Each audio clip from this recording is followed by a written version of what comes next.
Punjabi radio USA ਸੁਣ ਰਹੇ ਸਾਰੇ ਸਰੋਤਿਆਂ ਨੂੰ ਬਲਵਿੰਦਰ ਕੌਰ ਵੱਲੋਂ ਪਿਆਰ ਭਰੀ ਸਤਿ ਸ਼੍ਰੀ ਅਕਾਲ। ਤੇ ਜੀ ਸਰੋਤਿਓ, ਪ੍ਰੋਗਰਾਮ ਖਬਰ ਤੇ ਨਜ਼ਰ ਦੇ ਵਿੱਚ ਸਾਡੇ ਨਾਲ ਹੁੰਦੇ ਨੇ ਮੈਂਟੂ ਗੁਰਸਰੀਆ ਜੀ। ਦੱਸਦੇ ਨੇ ਪੰਜਾਬ ਵਿੱਚ ਜਾਂ ਭਾਰਤ ਦੇ ਵਿੱਚ ਕੀ ਕੁਛ ਚੱਲ ਰਿਹਾ, ਉਸ ਤੇ ਆਪਾਂ ਕਰਦੇ ਹਾਂ ਗੱਲਬਾਤ ਕਰਨ ਤੋਂ ਪਹਿਲਾਂ ਧੰਨਵਾਦ ਕਰਨਾ ਚਾਹੁੰਦੇ ਹਾਂ ਸਾਡੇ ਸਪਾਂਸਰਸ ਜਿਨ੍ਹਾਂ ਨੇ ਇਸ ਪ੍ਰੋਗਰਾਮ ਨੂੰ ਸਪਾਂਸਰ ਕੀਤਾ, ਆਪ ਸਭ ਤੱਕ ਪਹੁੰਚਾਇਆ ਜੀ। ਖਾਲਸਾ ਇੰਸ਼ੋਰੈਂਸ ਏਜੰਸੀ ਸਾਨਾਜੇ ਤੋਂ 4082722500 ਜੋ ਹਰ ਇੱਕ ਤਰ੍ਹਾਂ ਦੀ ਇੰਸ਼ੋਰੈਂਸ ਕਰਦੇ ਨੇ। ਕ੍ਰਿਸ਼ਨ ਤਨੋਤਾ ਜੀ ਜੁੱਬਾ ਸਿਟੀ, ਗੁਰਵਿੰਦਰ ਸਿੰਘ ਅਵਤਾਰ ਸਿੰਘ ਚੰਦੀ ਅਰਨੋ ਐਕਸਪ੍ਰੈਸ ਵਾਲੇ ਕੋਚੇਲਾ ਤੋਂ, ਸਰਬਜੀਤ ਸਿੰਘ ਵਾਸੀ ਅਟਵਾਟਰ, Sucha Singh ji Fresno, Tara Singh ji Fresno, Rajinder Singh Chauhan Bikkar sweet. ਬਹੁਤ ਇਹਨਾਂ ਦੇ ਧੰਨਵਾਦੀ, ਇਹਨਾਂ ਨੇ ਇਸ ਪ੍ਰੋਗਰਾਮ ਨੂੰ ਸਪਾਂਸਰ ਕੀਤਾ, ਆਪ ਸਭ ਤੱਕ ਪਹੁੰਚਾਇਆ ਜੀ। ਸਾਡੇ ਨਾਲ ਜੁੜ ਚੁੱਕੇ ਨੇ ਜੀ ਮੈਂਟੂ ਗੁਰਸਰੀਆ ਜੀ। ਸਤਿ ਸ਼੍ਰੀ ਅਕਾਲ, ਸਵਾਗਤ ਹੈ ਜੀ। ਜੀ ਸ਼ੁਕਰੀਆ ਜੀ, ਸਾਰਿਆਂ ਨੂੰ ਸਤਿ ਸ਼੍ਰੀ ਅਕਾਲ ਜੀ। ਅੱਛਾ ਜੀ ਮੈਂਟੂ ਜੀ, ਸਭ ਤੋਂ ਪਹਿਲੀ ਖਬਰ ਕਰਦੇ ਆ, ਜਿਸ ਤਰ੍ਹਾਂ ਚਟਾਲਿਆਂ ਦੀ ਗੱਲ ਕਰਦੇ ਆ ਜਾਂ ਪੰਜਾਬ ਦੇ ਬਾਰਡਰ ਦੇ ਉੱਤੇ ਜਿਹੜਾ ਮਸਲਾ ਹੈਗਾ ਆ, ਤੇ ਇਸ ਦੀ ਜੇ ਅੱਗੇ ਗੱਲ ਕਰੀਏ ਤੇ ਪਾਣੀ ਲੈਣ ਆਏ ਚਟਾਲੇ ਆ, ਉਹਨਾਂ ਨੂੰ ਪੰਜਾਬ ਪੁਲਿਸ ਨੇ ਗ੍ਰਿਫਤਾਰ ਕੀਤਾ। ਜਿਵੇਂ ਮਿਰਜ਼ਾ ਗੱਲ ਬੰਦਾ ਸੀ ਨਾ ਕਿ ਸੁਨਾ ਥਾ ਉਡੇਂਗੇ ਪੁਰਜ਼ੇ ਗਾਲਬ ਕੇ ਤਮਾਸ਼ਾ ਦੇਖਨੇ ਹਮ ਵੀ ਗਏ ਪਰ ਤਮਾਸ਼ਾ ਨਾ ਹੁਆ। ਸਾਰੇ ਲੋਕ ਅੱਜ ਉਡੀਕ ਕਰਦੇ ਪਏ ਸਨ ਕਿ ਚੁਟਾਲੇ ਕੀ ਕਰਨਗੇ, ਪਰ ਜੋ ਇਸ ਸਾਰੇ ਸਿਆਸੀ ਡਰਾਮੇ ਦਾ ਅੰਤ ਹੋਇਆ ਉਹ ਬੜਾ ਕਹਾਂਗੇ ਕਿ ਬੜਾ ਬੇਦਮ ਜਿਹਾ, ਬੜਾ ਨਰਮ ਜਿਹਾ ਅੰਤ ਸੀਗਾ। ਹੋਇਆ ਕਿ ਚੁਟਾਲੇ ਸਵੇਰ ਤੋਂ ਜਿਹੜੇ ਕਹਿੰਦੇ ਸਨ ਕਿ ਸਾਡੇ ਨਾਲ ਲੱਖਾਂ ਬੰਦੇ ਤੁਰ ਪੈਣੇ, ਸਾਡੇ ਵਰਗੇ ਸੋਚਦੇ ਸਨ ਜਿਨ੍ਹਾਂ ਦੇ ਨਾਲ ਲੱਖਾਂ ਬੰਦੇ ਤੁਰ ਪੈਣੇ ਆ, ਲੱਖਾਂ ਪਰਿਵਾਰ ਇਹਨਾਂ ਦੇ ਨਾਲ ਸੰਘਰਸ਼ੀਲ ਹੋ ਜਾਣੇ ਆ, ਤੇ ਫਿਰ ਇਲੈਕਸ਼ਨ ਕਿਉਂ ਹਾਰ ਜਾਂਦੇ ਆ? ਹਰੇਕ ਵਾਰੀ ਆਪਦੀ ਪੱਟੀ ਮੇਜ਼ ਕਰਾ ਕੇ ਬਹਿ ਜਾਂਦੇ ਆ। ਹਰੇਕ ਵਾਰੀ ਇਹਨਾਂ ਨੂੰ ਲੱਕ ਤੋੜਵੀਂ ਹਾਰ ਮਿਲਦੀ ਪਈ ਆ ਇੰਨੇ ਸਾਲਾਂ ਤੋਂ। ਇਹ ਜੇ ਲੱਖਾਂ ਬੰਦੇ ਨਾਲ ਆ ਤੇ ਵੋਟ ਇਹਨਾਂ ਨੂੰ ਕਿਉਂ ਨਹੀਂ ਪਾਉਂਦੇ? ਤੇ ਉਹ ਸ਼ੱਕ ਜਿਹੜਾ ਸਹੀ ਹੋਇਆ, ਅੰਬਾਲਾ ਦੀ ਦਾਣਾ ਮੰਡੀ 'ਚ ਇਹਨਾਂ ਨੇ ਇਕੱਠ ਕੀਤਾ। ਇਕੱਠ 8-10 ਹਜ਼ਾਰ ਦਾ ਸੀ, ਪਰ ਬਹੁਤਾ ਇਕੱਠ ਨਹੀਂ ਸੀ, ਪਰ ਜਿਹੜਾ ਉਹ ਇਕੱਠ ਹੈ ਸੀ 10-15 ਹਜ਼ਾਰ, 8-10 ਹਜ਼ਾਰ ਜਿੰਨਾ ਵੀ ਸੀ, ਜਦੋਂ ਤੁਰਿਆ ਇਹਨਾਂ ਨੇ, ਜਦੋਂ ਲਲਕ ਰਿਹਾ ਕਿ ਹਾਂਜੀ ਅਸੀਂ ਆਉਣ ਲੱਗੇ, ਅਸੀਂ ਚੱਲਣ ਲੱਗੇ ਹਾਂ, ਟਰੈਕਟਰਾਂ ਤੇ ਚੱਲਾਂਗੇ, ਅਸੀਂ ਜਾ ਕੇ ਕਪੂਰੀ ਜਾ ਕੇ ਟੱਕ ਲਾਉਣਾ, ਇਹ ਕਰਨਾ ਉਹ ਕਰਨਾ। ਜਦੋਂ ਉੱਥੋਂ ਤੁਰੇ ਜਿਹੜੇ ਹਜ਼ਾਰਾਂ 'ਚ ਸਨ, 8-10-12 ਜਿੰਨੇ ਦਾ ਇਕੱਠ ਸੀ, ਉਹ ਆਉਂਦਿਆਂ ਨਾਕਿਆਂ ਦੇ ਵਿੱਚੋਂ ਲੰਘਦਿਆਂ ਮਹਿਜ 500-700 ਦਾ ਰਹਿ ਗਿਆ। ਤੇ ਜਦੋਂ ਪੰਜਾਬ ਪੁਲਿਸ ਦੇ ਸਾਹਮਣੇ ਆਏ, ਹਾਲਾਂਕਿ ਕਿਉਂਕਿ ਉਦੋਂ ਪਹਿਲਾਂ ਨਾਕੇ ਤੇ ਹਰਿਆਣਾ ਪੁਲਿਸ ਨੇ ਵੀ ਲਾਏ ਸੀ, ਪਰ ਉਹਨਾਂ ਨੇ ਰੋਕਿਆ ਨਹੀਂ। ਉਹਨਾਂ ਕਿਹਾ ਕਿ ਜਾਓ ਤੁਸੀਂ ਗਾਂਹ ਸਵਾਦ ਲੈ ਲਓ ਜਿਹੜਾ ਲੈਣਾ। ਜਦੋਂ ਪੰਜਾਬ ਪੁਲਿਸ ਦੇ ਸਾਹਮਣੇ ਆਏ ਤੇ ਉਸ ਸਮੇਂ ਇਹਨਾਂ ਦੇ ਨਾਲ ਜਿਹੜੇ ਬੰਦੇ ਸਨ ਉਹ 300-400 ਬੰਦਾ ਹੀ ਸੀ, ਬਹੁਤੇ ਬੰਦੇ ਨਹੀਂ ਸਨ। ਉੱਥੇ ਪੰਜਾਬ ਪੁਲਿਸ ਨੇ ਰੋਕ ਲਿਆ, ਇਹਨਾਂ ਨੇ ਉੱਥੇ ਖਰੂਦ ਜਿਹਾ ਪਾਉਣਾ ਸ਼ੁਰੂ ਕਰ ਦਿੱਤਾ, 4-4 ਟਾਕੇ ਜਿਹੜੇ ਸੜਕ ਤੇ ਲਾ ਦਿੱਤੇ। ਅਸੀਂ ਜੇ ਨਹਿਰ ਪੁੱਟਦੇ ਪਏ ਆ, ਤੇ ਲੋਕਾਂ ਨੇ ਆਖਿਆ ਕਿ ਨਹਿਰ ਪੁੱਟਣੀ ਤੇ ਜਾ ਕੇ ਨਹਿਰ ਵਾਲੀ ਥਾਂ ਤੇ ਪੁੱਟੋ, ਇਹ ਸੜਕ ਕਾਹਤੋਂ ਪੁੱਟਣ ਡਏ ਜੇ? ਫਿਰ ਫੋਟੋਆਂ ਖਿਚਾਈਆਂ, ਜਿਵੇਂ ਮਾਡਲਾਂ ਫੋਟੋ ਸੈਸ਼ਨ ਕਰਵਾਉਂਦੀਆਂ ਉਸੇ ਤਰ੍ਹਾਂ ਵੱਖ-ਵੱਖ ਢੰਗ ਦੇ ਨਾਲ ਫੋਟੋਆਂ ਕਰਾਈਆਂ, ਬਾਈਟਾਂ ਦਿੱਤੀਆਂ। ਫਿਰ ਕਹਿੰਦੇ ਜੀ ਸਾਨੂੰ ਗ੍ਰਿਫਤਾਰ ਕਰ ਲਓ। ਗ੍ਰਿਫਤਾਰ ਕਰਕੇ ਤੇ ਇਹਨਾਂ ਨੂੰ ਲੈ ਗਏ। ਕੁੱਲ 91 ਬੰਦਿਆਂ ਦੀ ਗ੍ਰਿਫਤਾਰੀ ਪਾਈ ਹੈ। ਗ੍ਰਿਫਤਾਰ ਵੀ ਉਹ ਕੀਤੇ ਜਿਹੜੇ ਚੰਗੇ ਸਨ ਬੰਦੇ, ਬਾਕੀ ਜਿਹੜਾ ਉਹੋ ਜਿਹਾ ਮਾਲ ਸੀਗਾ ਉਹਨਾਂ ਨੂੰ ਗ੍ਰਿਫਤਾਰ ਵੀ ਨਹੀਂ ਕੀਤਾ। ਉਹਨਾਂ ਨੂੰ ਕਹਿ ਕੇ ਜਾਓ ਭਾਈ ਆਪਦੇ ਘਰੇ ਚਲੇ ਜਾਓ। ਸੋ ਇਹ ਕੁੱਲ ਮਿਲਾ ਕੇ ਜਿਹੜਾ ਡਰ ਭੈ ਸੀਗਾ ਕਿ ਪਤਾ ਨਹੀਂ ਕੀ ਹੋ ਜਾਣਾ, ਉਹ ਬਹੁਤਾ ਸਿਆਸੀ ਸਟੰਟ ਹੀ ਨਿਕਲਿਆ। ਕੋਈ ਇਹੋ ਜਿਹਾ ਨਹੀਂ ਸੀ ਜਿਹਦੇ ਕਰਕੇ ਕੋਈ ਤਣਾਅ ਹੁੰਦਾ। ਇੱਧਰੋਂ ਵੀ ਕੋਈ ਇਹਨਾਂ ਨੇ ਨਹੀਂ ਜਾਣ ਦਿੱਤਾ। ਪੰਜਾਬ ਪੁਲਿਸ ਦਾ ਪ੍ਰਬੰਧ ਬੜਾ ਆਲੇ ਦਰਜੇ ਦਾ ਸੀਗਾ। ਇਹਨਾਂ ਨੇ ਅੱਜ ਸਿਮਰਨਜੀਤ ਸਿੰਘ ਬੈਂਸ ਹੋਰਾਂ ਨੂੰ ਵੀ ਰੋਕ ਲਿਆ, ਉਹ ਵੀ ਕਪੂਰੀ ਚੱਲੇ ਸਨ ਚੁਟਾਲਿਆਂ ਦੇ ਵਾਂਗੂ। ਉਹਨਾਂ ਨੂੰ ਪਟਿਆਲੇ ਰੋਕ ਲਿਆ ਕਿ ਉਹਨਾਂ ਨੇ ਉੱਥੇ ਆਪਦਾ ਦਾਣਾ ਮੰਡੀ 'ਚ ਜਲਸਾ ਕਰ ਲਿਆ। ਉਹਨਾਂ ਦੇ ਨਾਲ ਵੀ 2-2.5 ਹਜ਼ਾਰ ਬੰਦਾ ਦੱਸੀ ਦਾ। ਦੂਜੇ ਪਾਸੇ ਪੀਰ ਮੁਹੰਮਦ ਸਾਹਿਬ ਪਤਾ ਨਹੀਂ ਕਿੱਥੇ ਰਹਿ ਗਏ, ਉੱਥੇ ਦਿਸੇ ਨਹੀਂ। ਉੱਥੇ ਕਪੂਰੀ ਦੇ ਲਾਗੇ ਜਾਂ ਸ਼ੰਭੂ ਬਾਰਡਰ ਦੇ ਲਾਗੇ ਉਹਨਾਂ ਨੇ ਮਾਰਚ ਕਰਨਾ ਸੀਗਾ। ਪਰ ਸਿਮਰਨਜੀਤ ਸਿੰਘ ਬੈਂਸ ਹੋਰਾਂ ਨੇ ਇਹ ਲਲਕਾਰਾ ਜ਼ਰੂਰ ਮਾਰਿਆ ਕਿ ਅਸੀਂ ਕੋਈ ਚੂੜੀਆਂ ਨਹੀਂ ਪਾਈਆਂ, ਜੇ ਉਹ ਆਉਣਗੇ ਤੇ ਫਿਰ ਅਸੀਂ ਵੇਖ ਲਵਾਂਗੇ। ਦੂਜੇ ਪਾਸੇ ਫਿਰ ਇੱਥੇ ਰਾਜਨੀਤੀ ਕਰਵਾਈ ਹੈ। ਰਾਜਨੀਤੀ ਦੇ ਵਿੱਚ ਪਾਣੀਆਂ ਦਾ ਰਾਖਾ ਕੈਪਟਨ ਅਮਰਿੰਦਰ ਸਿੰਘ ਹੈ ਜਿਹੜਾ, ਉਹ ਵੀ ਬੋਲਿਆ। ਅਕਾਲੀ ਦਲ ਨੇ ਵੀ ਆਪਦਾ ਰਵਾਇਤੀ ਬਿਆਨ ਦਿੱਤਾ। ਪਰ ਸਭ ਤੋਂ ਅੱਜ ਵਿਲੱਖਣ ਗੱਲ ਇਹ ਰਹੀ ਕਿ ਭਗਵੰਤ ਮਾਨ, ਜਿਨ੍ਹਾਂ ਦਾ ਬਿਆਨ ਉਡੀਕਿਆ ਜਾ ਰਿਹਾ ਸੀ, ਉਹਨਾਂ ਨੇ ਵੀ ਬਿਆਨ ਦਿੱਤਾ। ਮਾਨ ਨੇ ਕਿਹਾ ਕਿ ਸਾਡੀ ਸਰਕਾਰ ਆਉਣ ਤੇ ਅਸੀਂ ਪੰਜਾਬ ਦਾ ਪਾਣੀ ਹੈ ਜਿਹੜਾ ਇੱਕ ਟਿੱਪ ਵੀ ਨਹੀਂ ਜਾਣ ਦਿਆਂਗੇ। ਦੂਜੇ ਪਾਸੇ ਨਾਲ ਹੀ ਭਗਵੰਤ ਮਾਨ ਨੇ ਕਿਹਾ ਕਿ ਜਿਵੇਂ ਇੱਕ ਫੌਜ ਹਾਰਦੀ ਪਿੱਛੇ ਭੱਜਦੀ ਬਰੂਦੀ ਸੁਰੰਗਾਂ ਫਿੱਟ ਕਰ ਜਾਂਦੀ ਹੈ, ਇਹ ਸਾਡੇ ਲਈ ਇਹੋ ਜਿਹੇ ਹਾਲਾਤ ਪੈਦਾ ਕਰ ਰਹੇ ਆ। ਇਹਨਾਂ ਨੂੰ ਪਤਾ ਸਾਡੀ ਸਰਕਾਰ ਆ ਜਾਣੀ ਹੈ, ਇਹ ਜਾਂਦੇ ਸਾਡੇ ਲਈ ਬਿਪਤਾ ਖੜੀਆਂ ਕਰ ਰਹੇ ਆ। ਸੋ ਇਹ ਭਗਵੰਤ ਮਾਨ ਦਾ ਵੀ ਅੱਜ ਬਿਆਨ ਆ ਗਿਆ। ਵੈਸੇ ਇਹ ਉਡੀਕਿਆ ਜਾ ਰਿਹਾ ਸੀਗਾ ਕਿਉਂਕਿ ਸਿਮਰਨਜੀਤ ਸਿੰਘ ਬੈਂਸ ਹੋਰੀ ਆ ਗਏ, ਇਹਨਾਂ ਨੂੰ ਬਿਆਨ ਇਹੋ ਜਿਹਾ ਦੇਣਾ ਹੀ ਪੈਣਾ ਸੀਗਾ ਔਰ ਆਮ ਆਦਮੀ ਪਾਰਟੀ ਨੂੰ ਇਹ ਸਟੈਂਡ ਇਸ ਮੁੱਦੇ ਤੇ ਲੈਣਾ ਹੀ ਪੈਣਾ ਸੀ। ਦੂਜੇ ਪਾਸੇ ਜੇ ਗੱਲ ਕਰੀਏ, ਇਹ ਸਾਰਾ ਸਿਆਸੀ ਡਰਾਮਾ ਸਾਡੀ ਨਜ਼ਰ ਦੇ ਵਿੱਚ ਆ। ਹਰਿਆਣੇ ਦੇ ਲੋਕਾਂ ਦੇ ਵਿੱਚ ਇਹਦਾ ਸੁਨੇਹਾ ਕਿਹੋ ਜਿਹਾ ਜਾਂਦਾ ਹੈ, ਇਹਦਾ ਇੰਤਜ਼ਾਰ ਕਰਨਾ ਪਊ। ਹੋ ਸਕਦਾ ਲੋਕ ਇਹ ਸੋਚਣ ਕਿ ਚਟਾਲਿਆਂ ਨੂੰ ਅਸੀਂ ਰੱਦੀ ਸਮਝ ਕੇ ਨਕਾਰਿਆ ਹੋਇਆ, ਪਰ ਇਹ ਤੇ ਬੰਦੇ ਜ਼ਰੂਰਤਮੰਦ ਨਿਕਲੇ ਕਿ ਪੰਜਾਬ ਦੇ ਬਰੂਹਾਂ ਤੇ ਜਾ ਕੇ ਉਹਨਾਂ ਨੂੰ ਲਲਕਾਰ ਆਏ ਆ ਕਿ ਅਸੀਂ ਨਹਿਰ ਪੱਟਣ ਆਏ ਆ। ਹੋ ਸਕਦਾ ਇਹਦਾ ਅਸਰ ਇਹ ਹੋਵੇ ਕਿ ਕੱਲ ਨੂੰ ਉੱਥੇ ਕਾਂਗਰਸ ਵੀ ਇਹੋ ਜਿਹੀ ਲਾਮਬੰਦੀ ਕਰ ਖਲੋਵੇ ਕਿ ਅਸੀਂ ਵੀ ਆਉਨੇ ਆ, ਤੇ ਹੋ ਸਕਦਾ ਉਸ ਤੋਂ ਬਾਅਦ ਭਾਰਤੀ ਜਨਤਾ ਪਾਰਟੀ ਵੀ ਆਵੇ। ਹੋ ਸਕਦਾ ਕਿਉਂਕਿ ਆਉਣ ਵਾਲੇ ਦਿਨਾਂ 'ਚ ਇਹ ਕਾਨੂੰਨੀ ਪਚੜਾ ਜਿਹੜਾ SYL ਦਾ, ਉਹ ਏਡੀ ਛੇਤੀ ਹੱਲ ਨਹੀਂ ਹੋਣਾ ਕਿਉਂਕਿ ਪੰਜਾਬ ਨੇ ਜ਼ਮੀਨਾਂ ਜਿਹੜੀਆਂ ਡੀਨੋਟੀਫਾਈਡ ਕੀਤੀਆਂ, ਦੂਜੇ ਪਾਸੇ ਸੁਣਵਾਈ ਹੈ ਜਿਹੜੀ ਉਹ ਚੱਲਦੀ ਹੈ, ਤੀਜੇ ਪਾਸੇ ਜਿਹੜਾ ਕੈਪਟਨ ਅਮਰਿੰਦਰ ਸਿੰਘ ਵਾਲਾ ਕਾਨੂੰਨ ਆ ਉਸ ਸਮੇਂ ਦਾ ਬਣਾਇਆ ਹੋਇਆ ਉਹ ਹੋਣ ਦੇ ਵਿੱਚ ਆ। ਤਾਂ ਕਾਨੂੰਨੀ ਲੜਾਈ ਹਾਲੇ ਖਤਮ ਨਹੀਂ ਹੋਣੀ, ਪਰ ਰਾਜਸੀ ਲੜਾਈ ਹੈ ਜਿਹੜੀ ਇਹ ਸ਼ੁਰੂ ਹੋਈ ਹੈ, ਇਹ ਵਿੱਢੀ ਗਈ ਹੈ, ਇਹ ਮੇਰੇ ਖਿਆਲ ਦੇ ਨਾਲ ਅੱਗੇ ਜ਼ਰੂਰ ਚੱਲੇਗੀ। ਕਾਨੂੰਨੀ ਲੜਾਈ ਦੇ ਨਾਲ ਨਾਲ ਰਾਜਸੀ ਜਨੂਨੀ ਲੜਾਈ ਵੀ ਸਾਨੂੰ ਵੇਖਣ ਨੂੰ ਮਿਲੇਗੀ। ਪਰ ਜੇ ਆਪਾਂ ਗੱਲ ਕਰੀਏ ਚੁਟਾਲਿਆਂ ਦੀ, ਤੇ ਚੁਟਾਲਿਆਂ ਨੇ ਅੱਜ ਇੱਕ ਸਿੱਧੀ ਧਮਕੀ ਵੀ ਦਿੱਤੀ ਹੈ। ਉਹ ਧਮਕੀ ਬੜੀ ਖਤਰਨਾਕ ਆ, ਬੜੀ ਰਮਜ਼ ਡੂੰਘੀ ਆ ਉਹਦੇ 'ਚ। ਇਹਨਾਂ ਨੇ ਕਿਹਾ ਕਿ ਜਿਹੜੇ ਬੰਦੇ ਸਾਨੂੰ ਕਹਿੰਦੇ ਕਿ ਸਾਡੇ ਕੋਲ ਪਾਣੀ ਦੀ ਬੂੰਦ ਨਹੀਂ, ਪਾਣੀ ਦੀ ਟਿੱਪ ਨਹੀਂ ਦੇਣ ਨੂੰ, ਅਸੀਂ ਉਹਨਾਂ ਨੂੰ ਦੱਸਣਾ ਚਾਹੁੰਦੇ ਹਾਂ ਕਿ ਅੱਜ ਸਾਨੂੰ ਤੁਸੀਂ ਕਹਿੰਦੇ ਹੋ ਕਿ ਅਸੀਂ ਪਾਣੀ ਨਹੀਂ ਦੇਣਾ, ਤੇ ਤੁਸੀਂ ਚੇਤੇ ਰੱਖਿਓ ਜਿਨ੍ਹਾਂ ਨੇ ਸਾਨੂੰ ਪਾਣੀ ਨਹੀਂ ਦੇਣਾ ਤੇ ਅਸੀਂ ਉਹਨਾਂ ਨੂੰ ਹਰਿਆਣੇ 'ਚੋਂ ਲੰਘਣ ਨਹੀਂ ਦੇਣਾ। ਇਹ ਹਰਿਆਣੇ ਦਾ ਹਮੇਸ਼ਾ ਹੀ ਦਬਕਾ ਰਿਹਾ, ਬਹੁਤ ਵੱਡਾ ਦਬਕਾ ਰਿਹਾ ਕਿ ਅਸੀਂ ਤੁਹਾਨੂੰ ਦਿੱਲੀ ਨੂੰ ਜਾਣ ਨਹੀਂ ਦੇਣਾ। ਸੋ ਉਹਨਾਂ ਨੇ ਅੱਜ ਇਹ ਫਿਰ ਦੁਹਰਾ ਦਿੱਤਾ ਕਿ ਕੱਲ ਤੋਂ ਫਿਰ ਅਸੀਂ ਇਹਨਾਂ ਦੀਆਂ ਕਾਰਾਂ ਖਿਲਾਰ ਕੇ ਇੱਥੇ ਹਵਾ ਕੱਢਾਂਗੇ। ਹੁਣ ਇੱਕ ਥਾਂ ਤੇ ਉਹਨਾਂ ਨੇ ਆਮ ਜਿਵੇਂ ਆਪਾਂ ਬੋਲਚਾਲ ਦੇ ਵਿੱਚ ਕਹਿੰਦੇ ਆ ਇਸ ਤਰੀਕੇ ਨਾਲ ਕਿਹਾ, ਤੇ ਇੱਕ ਥਾਂ ਤੇ ਉਹਨਾਂ ਨੇ ਫਿਰ ਨਾਂ ਲੈ ਕੇ ਕਿਹਾ ਕਿ ਜਿਹੜੇ ਲੀਡਰ ਕਹਿੰਦੇ ਆ ਅਸੀਂ ਉਹਨਾਂ ਦੇ ਨਾਲ ਇਹ ਵਤੀਰਾ ਕਰਾਂਗੇ। ਕੁੱਲ ਮਿਲਾ ਕੇ ਅੱਜ ਦੀ ਘੜੀ ਇਹ ਜਿਹੜੀ ਹੈ ਸੁਖਾਲੀ ਲੰਘੀ ਹੈ, ਸੁਖਾਵੀ ਲੰਘੀ ਹੈ। ਕੋਈ ਵੀ ਇਹੋ ਜਿਹੀ ਘਟਨਾ ਨਹੀਂ ਵਾਪਰੀ ਜਿਹਨੂੰ ਆਪਾਂ ਕਹੀਏ ਅਣਸੁਖਾਵੀ ਜਾਂ ਨੁਕਸਾਨਦਾਇਕ ਘਟਨਾ ਵਾਪਰੀ ਹੈ। ਸੁੱਖ ਸਾਂਦ ਦੇ ਨਾਲ ਸਭ ਕੁਝ ਨਿਪਰੇ ਚੜ ਗਿਆ। ਇਹਨਾਂ ਦਾ ਸਿਆਸੀ ਡਰਾਮਾ ਇਹੋ ਜਿਹਾ ਹੀ ਸੀਗਾ। ਦੂਜੇ ਪਾਸੇ ਭਾਰਤੀ ਜਨਤਾ ਪਾਰਟੀ ਵੀ ਕਰੀ ਖਲੋਤੀ ਸੀ। ਉਹਨਾਂ ਨੇ ਇੱਕ ਥਾਂ ਤੇ ਭੰਡਾਰਾ ਲਾਇਆ ਹੋਇਆ ਸੀ, ਜਲੇਬੀਆਂ ਰੱਖੀਆਂ ਸੀ, 2-4 ਸੇਰ ਉਹਨਾਂ ਨੇ ਜਲੇਬੀਆਂ ਪਕਾ ਕੇ ਰੱਖੀਆਂ ਸੀ, ਨਾਲ ਦੁੱਧ ਗਰਮ ਕੀਤਾ ਸੀਗਾ ਕੇਸਰ ਪਾ ਕੇ, ਤੇ 5-7 ਪੱਤੇ ਬੀਕਾਸੂਲ ਦੇ ਕੈਪਸੂਲ ਰੱਖੇ ਸਨ। ਕਹਿੰਦੇ ਚੁਟਾਲਾ ਸਾਹਿਬ ਨਹਿਰ ਪੱਟਣ ਗਏ ਆ, ਥੱਕ ਗਏ ਹੋਣਗੇ, ਆਉਂਦਿਆਂ ਨੂੰ ਅਸੀਂ ਦੁੱਧ ਪਿਆਵਾਂਗੇ, ਜਲੇਬੀਆਂ ਖਵਾਵਾਂਗੇ। ਸੋ ਕੁੱਲ ਮਿਲਾ ਕੇ ਚੁਟਾਲੇ ਸਾਹਿਬ ਹੋਰੀ ਜੋ ਕਰਨ ਨਿਕਲੇ ਸਨ ਉਹ ਹਾਲ ਦੀ ਘੜੀ ਇਹਨਾਂ ਦੀ ਵੱਸ ਦੀ ਗੱਲ ਨਹੀਂ ਜਾਪਦੀ, ਕਿਉਂਕਿ ਜਿਵੇਂ ਉਹ ਕਹਿੰਦੇ ਹੁੰਦੇ ਨਾ ਕਿ ਅੰਨੀ ਕੁਕੜੀ ਖਸਖਸ ਦਾ ਚੋਗਾ, ਇਹ ਏਡਾ ਸੌਖਾ ਕੰਮ ਨਹੀਂ। ਹਾਂ, ਰਾਜਨੀਤੀ ਹੈ ਜਿਹੜੀ ਉਹ ਇੱਕ ਵਾਰ ਫੇਰ ਮੇਰੇ ਖਿਆਲ ਦੇ ਨਾਲ ਜਿਹੜੀ ਮਰਜੀਬ ਹੋਈ ਪਈ ਸੀ ਉਹ ਸਜੀਵ ਜ਼ਰੂਰ ਹੋ ਗਈ ਹੈ। ਹੁਣ ਦੋ ਪਾਸਿਆਂ ਤੋਂ ਇਸ ਤਰ੍ਹਾਂ ਦੀ ਮੋਰਚਾਬੰਦੀ ਸਾਨੂੰ ਆਉਣ ਵਾਲੇ ਸਮੇਂ 'ਚ ਵੀ ਵੇਖਣ ਨੂੰ ਮਿਲ ਸਕਦੀ ਹੈ। ਬਿਲਕੁਲ ਜੀ, ਇਹ ਤਾਂ ਇੱਕ ਕੁਰਸੀ ਦੀ ਲੜਾਈ ਆ, ਲੋਕਾਂ ਨੂੰ ਦੱਸਣ ਦੀ ਲੜਾਈ ਆ ਕਿ ਅਸੀਂ ਹੈਗੇ ਆ, ਹੋਰ ਤੇ ਕੋਈ ਲੜਾਈ ਨਹੀਂ। ਲੋਕਾਂ ਦੇ ਲਈ, ਲੋਕਾਂ ਦੇ ਭਲੇ ਵਾਲੀ ਕੋਈ ਲੜਾਈ ਨਹੀਂ। ਤੇ ਅੱਗੇ ਆਪਾਂ ਗੱਲ ਕਰਦੇ ਹਾਂ BMC ਚੋਣਾਂ ਦੇ ਵਿੱਚ ਸ਼ਿਵ ਸੈਨਾ ਤੇ ਭਾਜਪਾ ਨੱਕੋ ਨੱਕ ਰਹੀਆਂ। ਹਾਂ, ਬੜੀ ਇਹਨਾਂ ਦੀ ਕਲੋਜ਼ ਫਾਈਟ ਹੋਈ ਹੈ ਜੀ, ਕਿਉਂਕਿ ਇਹਨਾਂ ਦਾ ਅਲਾਇੰਸ ਟੁੱਟ ਗਿਆ ਸੀ। ਔਰ ਜਿਵੇਂ ਕਹਿੰਦੇ ਨਾ ਕਿ ਲੱਗਦੀ ਕਿਸੇ ਨੇ ਵੇਖੀ ਤੇ ਟੁੱਟਦੀ ਨੂੰ ਜੱਗ ਜਾਣਦਾ, ਇਹਨਾਂ ਦੀ ਲੱਗੀ ਤੇ ਕਿਸੇ ਨੇ ਨਹੀਂ ਸੀ ਵੇਖੀ, ਪਰ ਜਦੋਂ ਟੁੱਟੇ, ਜਦੋਂ ਇਹ ਵੱਖ ਹੋਏ, ਉਦੋਂ ਫਿਰ ਇਹਨਾਂ ਨੇ ਇੱਕ ਦੂਜੇ ਨੂੰ ਰੱਜ ਕੇ ਰੁਸਵਾ ਕੀਤਾ, ਰੱਜ ਕੇ ਬਦਨਾਮ ਕੀਤਾ। ਇੱਥੋਂ ਤੱਕ ਕਿ ਸ਼ਿਵ ਸੈਨਾ ਵਾਲਿਆਂ ਨੇ ਤੇ ਇਹ ਗੱਲ ਕਹਿਤੀ ਸੀ ਉद्धਵ ਠਾਕਰੇ ਨੇ ਕਿ ਅਸੀਂ 20 ਸਾਲ ਕੋਬਰੇ ਦੇ ਨਾਲ ਯਾਰੀ ਰੱਖੀ ਹੈ। ਭਾਰਤੀ ਜਨਤਾ ਪਾਰਟੀ ਨੂੰ ਉਹਨੇ ਕੋਬਰਾ ਦੱਸ ਦਿੱਤਾ ਸੀਗਾ। ਬੜੇ ਬਹੁਤ ਇੱਕ ਦੂਜੇ ਨੂੰ ਭੰਡ ਕੇ ਅੱਡ ਹੋਏ ਆ। ਇਹ ਅੱਡ ਹੋਇਆਂ ਦੀ ਪਹਿਲੀ ਚੋਣ ਸੀ ਕਿ 20 ਸਾਲ ਇਹ ਇਕੱਠੇ ਰਾਜ ਭੋਗਦੇ ਰਹੇ BMC ਦੇ ਵਿੱਚ। ਜਦੋਂ ਅੱਡ ਚੋਣ ਲੜੀ ਹੈ ਤੇ ਅੱਜ ਇਹਨਾਂ ਦੀ ਫਾਈਟ ਹੈ ਜਿਹੜੀ ਉਹ ਬਿਲਕੁਲ ਮੈਂ ਕਹਾਂਗਾ ਕਿ ਨੈਕ ਟੂ ਨੈਕ ਫਾਈਟ ਹੋਈ ਹੈ। ਇਸ BMC ਨਤੀਜੇ ਦੇ ਵਿੱਚ ਸ਼ਿਵ ਸੈਨਾ 84 ਸੀਟਾਂ ਲੈ ਕੇ ਗਈ ਹੈ, ਭਾਰਤੀ ਜਨਤਾ ਪਾਰਟੀ 81 ਸੀਟਾਂ ਲੈ ਕੇ ਗਈ ਹੈ, Congress 31, NCP national Congress party ਜਿਹਨੂੰ ਕਹਿੰਦੇ ਉਹ 9, MNS ਮਹਾਰਾਸ਼ਟਰ ਨਵ ਨਿਰਮਾਣ ਸੈਨਾ ਜਿਹੜੀ ਉਹ 7 ਤੇ ਹੋਰ ਜਿਹੜੇ ਆ 13 ਸੀਟਾਂ ਲੈ ਕੇ ਗਏ ਆ। ਯਾਨੀ ਬਹੁਮਤ ਤੋਂ ਸਾਰੇ ਹੀ ਦੂਰ ਆ। ਇਹ ਮੈਂ ਦੱਸ ਦਿਆਂ ਕਿ BMC ਹੈ ਜਿਹੜੀ ਉਹਦਾ 37,000 ਕਰੋੜ ਰੁਪਈਏ ਦਾ ਬਜਟ ਆ। ਕਈ ਸੂਬਿਆਂ ਦੇ ਨਾਲੋਂ ਵੀ ਵੱਧ ਉਹਦਾ ਬਜਟ ਆ। ਬੜੀ ਮਲਾਈਦਾਰ ਉਹ ਕਹਾਂਗਾ ਗੱਦੀ ਹੈ, ਤੇ ਜਿਹਦੇ ਹੱਥ ਆ ਜਾਂਦੀ ਹੈ ਫਿਰ ਉਹਦੇ ਜਿਹੜੇ ਕਾਉਂਸਲਰ ਆ ਉਹ ਵੀ ਬਾਦਸ਼ਾਹੀਆਂ ਭੋਗਦੇ ਆ। ਇਸ ਕਰਕੇ ਹੁਣ ਦੇਖਣਾ ਦਿਲਚਸਪ ਹੋਏਗਾ ਕਿ BMC ਦਾ ਬਾਦਸ਼ਾਹ ਕੌਣ ਬਣਦਾ ਹੈ। ਜੇ ਆਪਾਂ ਇਹਨਾਂ ਆંકੜਿਆਂ ਦੀ ਗੱਲ ਕਰੀਏ ਤਾਂ ਸ਼ਿਵ ਸੈਨਾ ਨੂੰ ਲਗਭਗ 30 ਹੋਰ ਚਾਹੀਦੇ, 114 ਘੱਟੋ ਘੱਟ ਬਹੁਮਤ ਲਈ ਚਾਹੀਦੇ ਆ, ਤਾਂ ਇਹਨਾਂ ਨੂੰ 30 ਦੀ ਲੋੜ ਆ।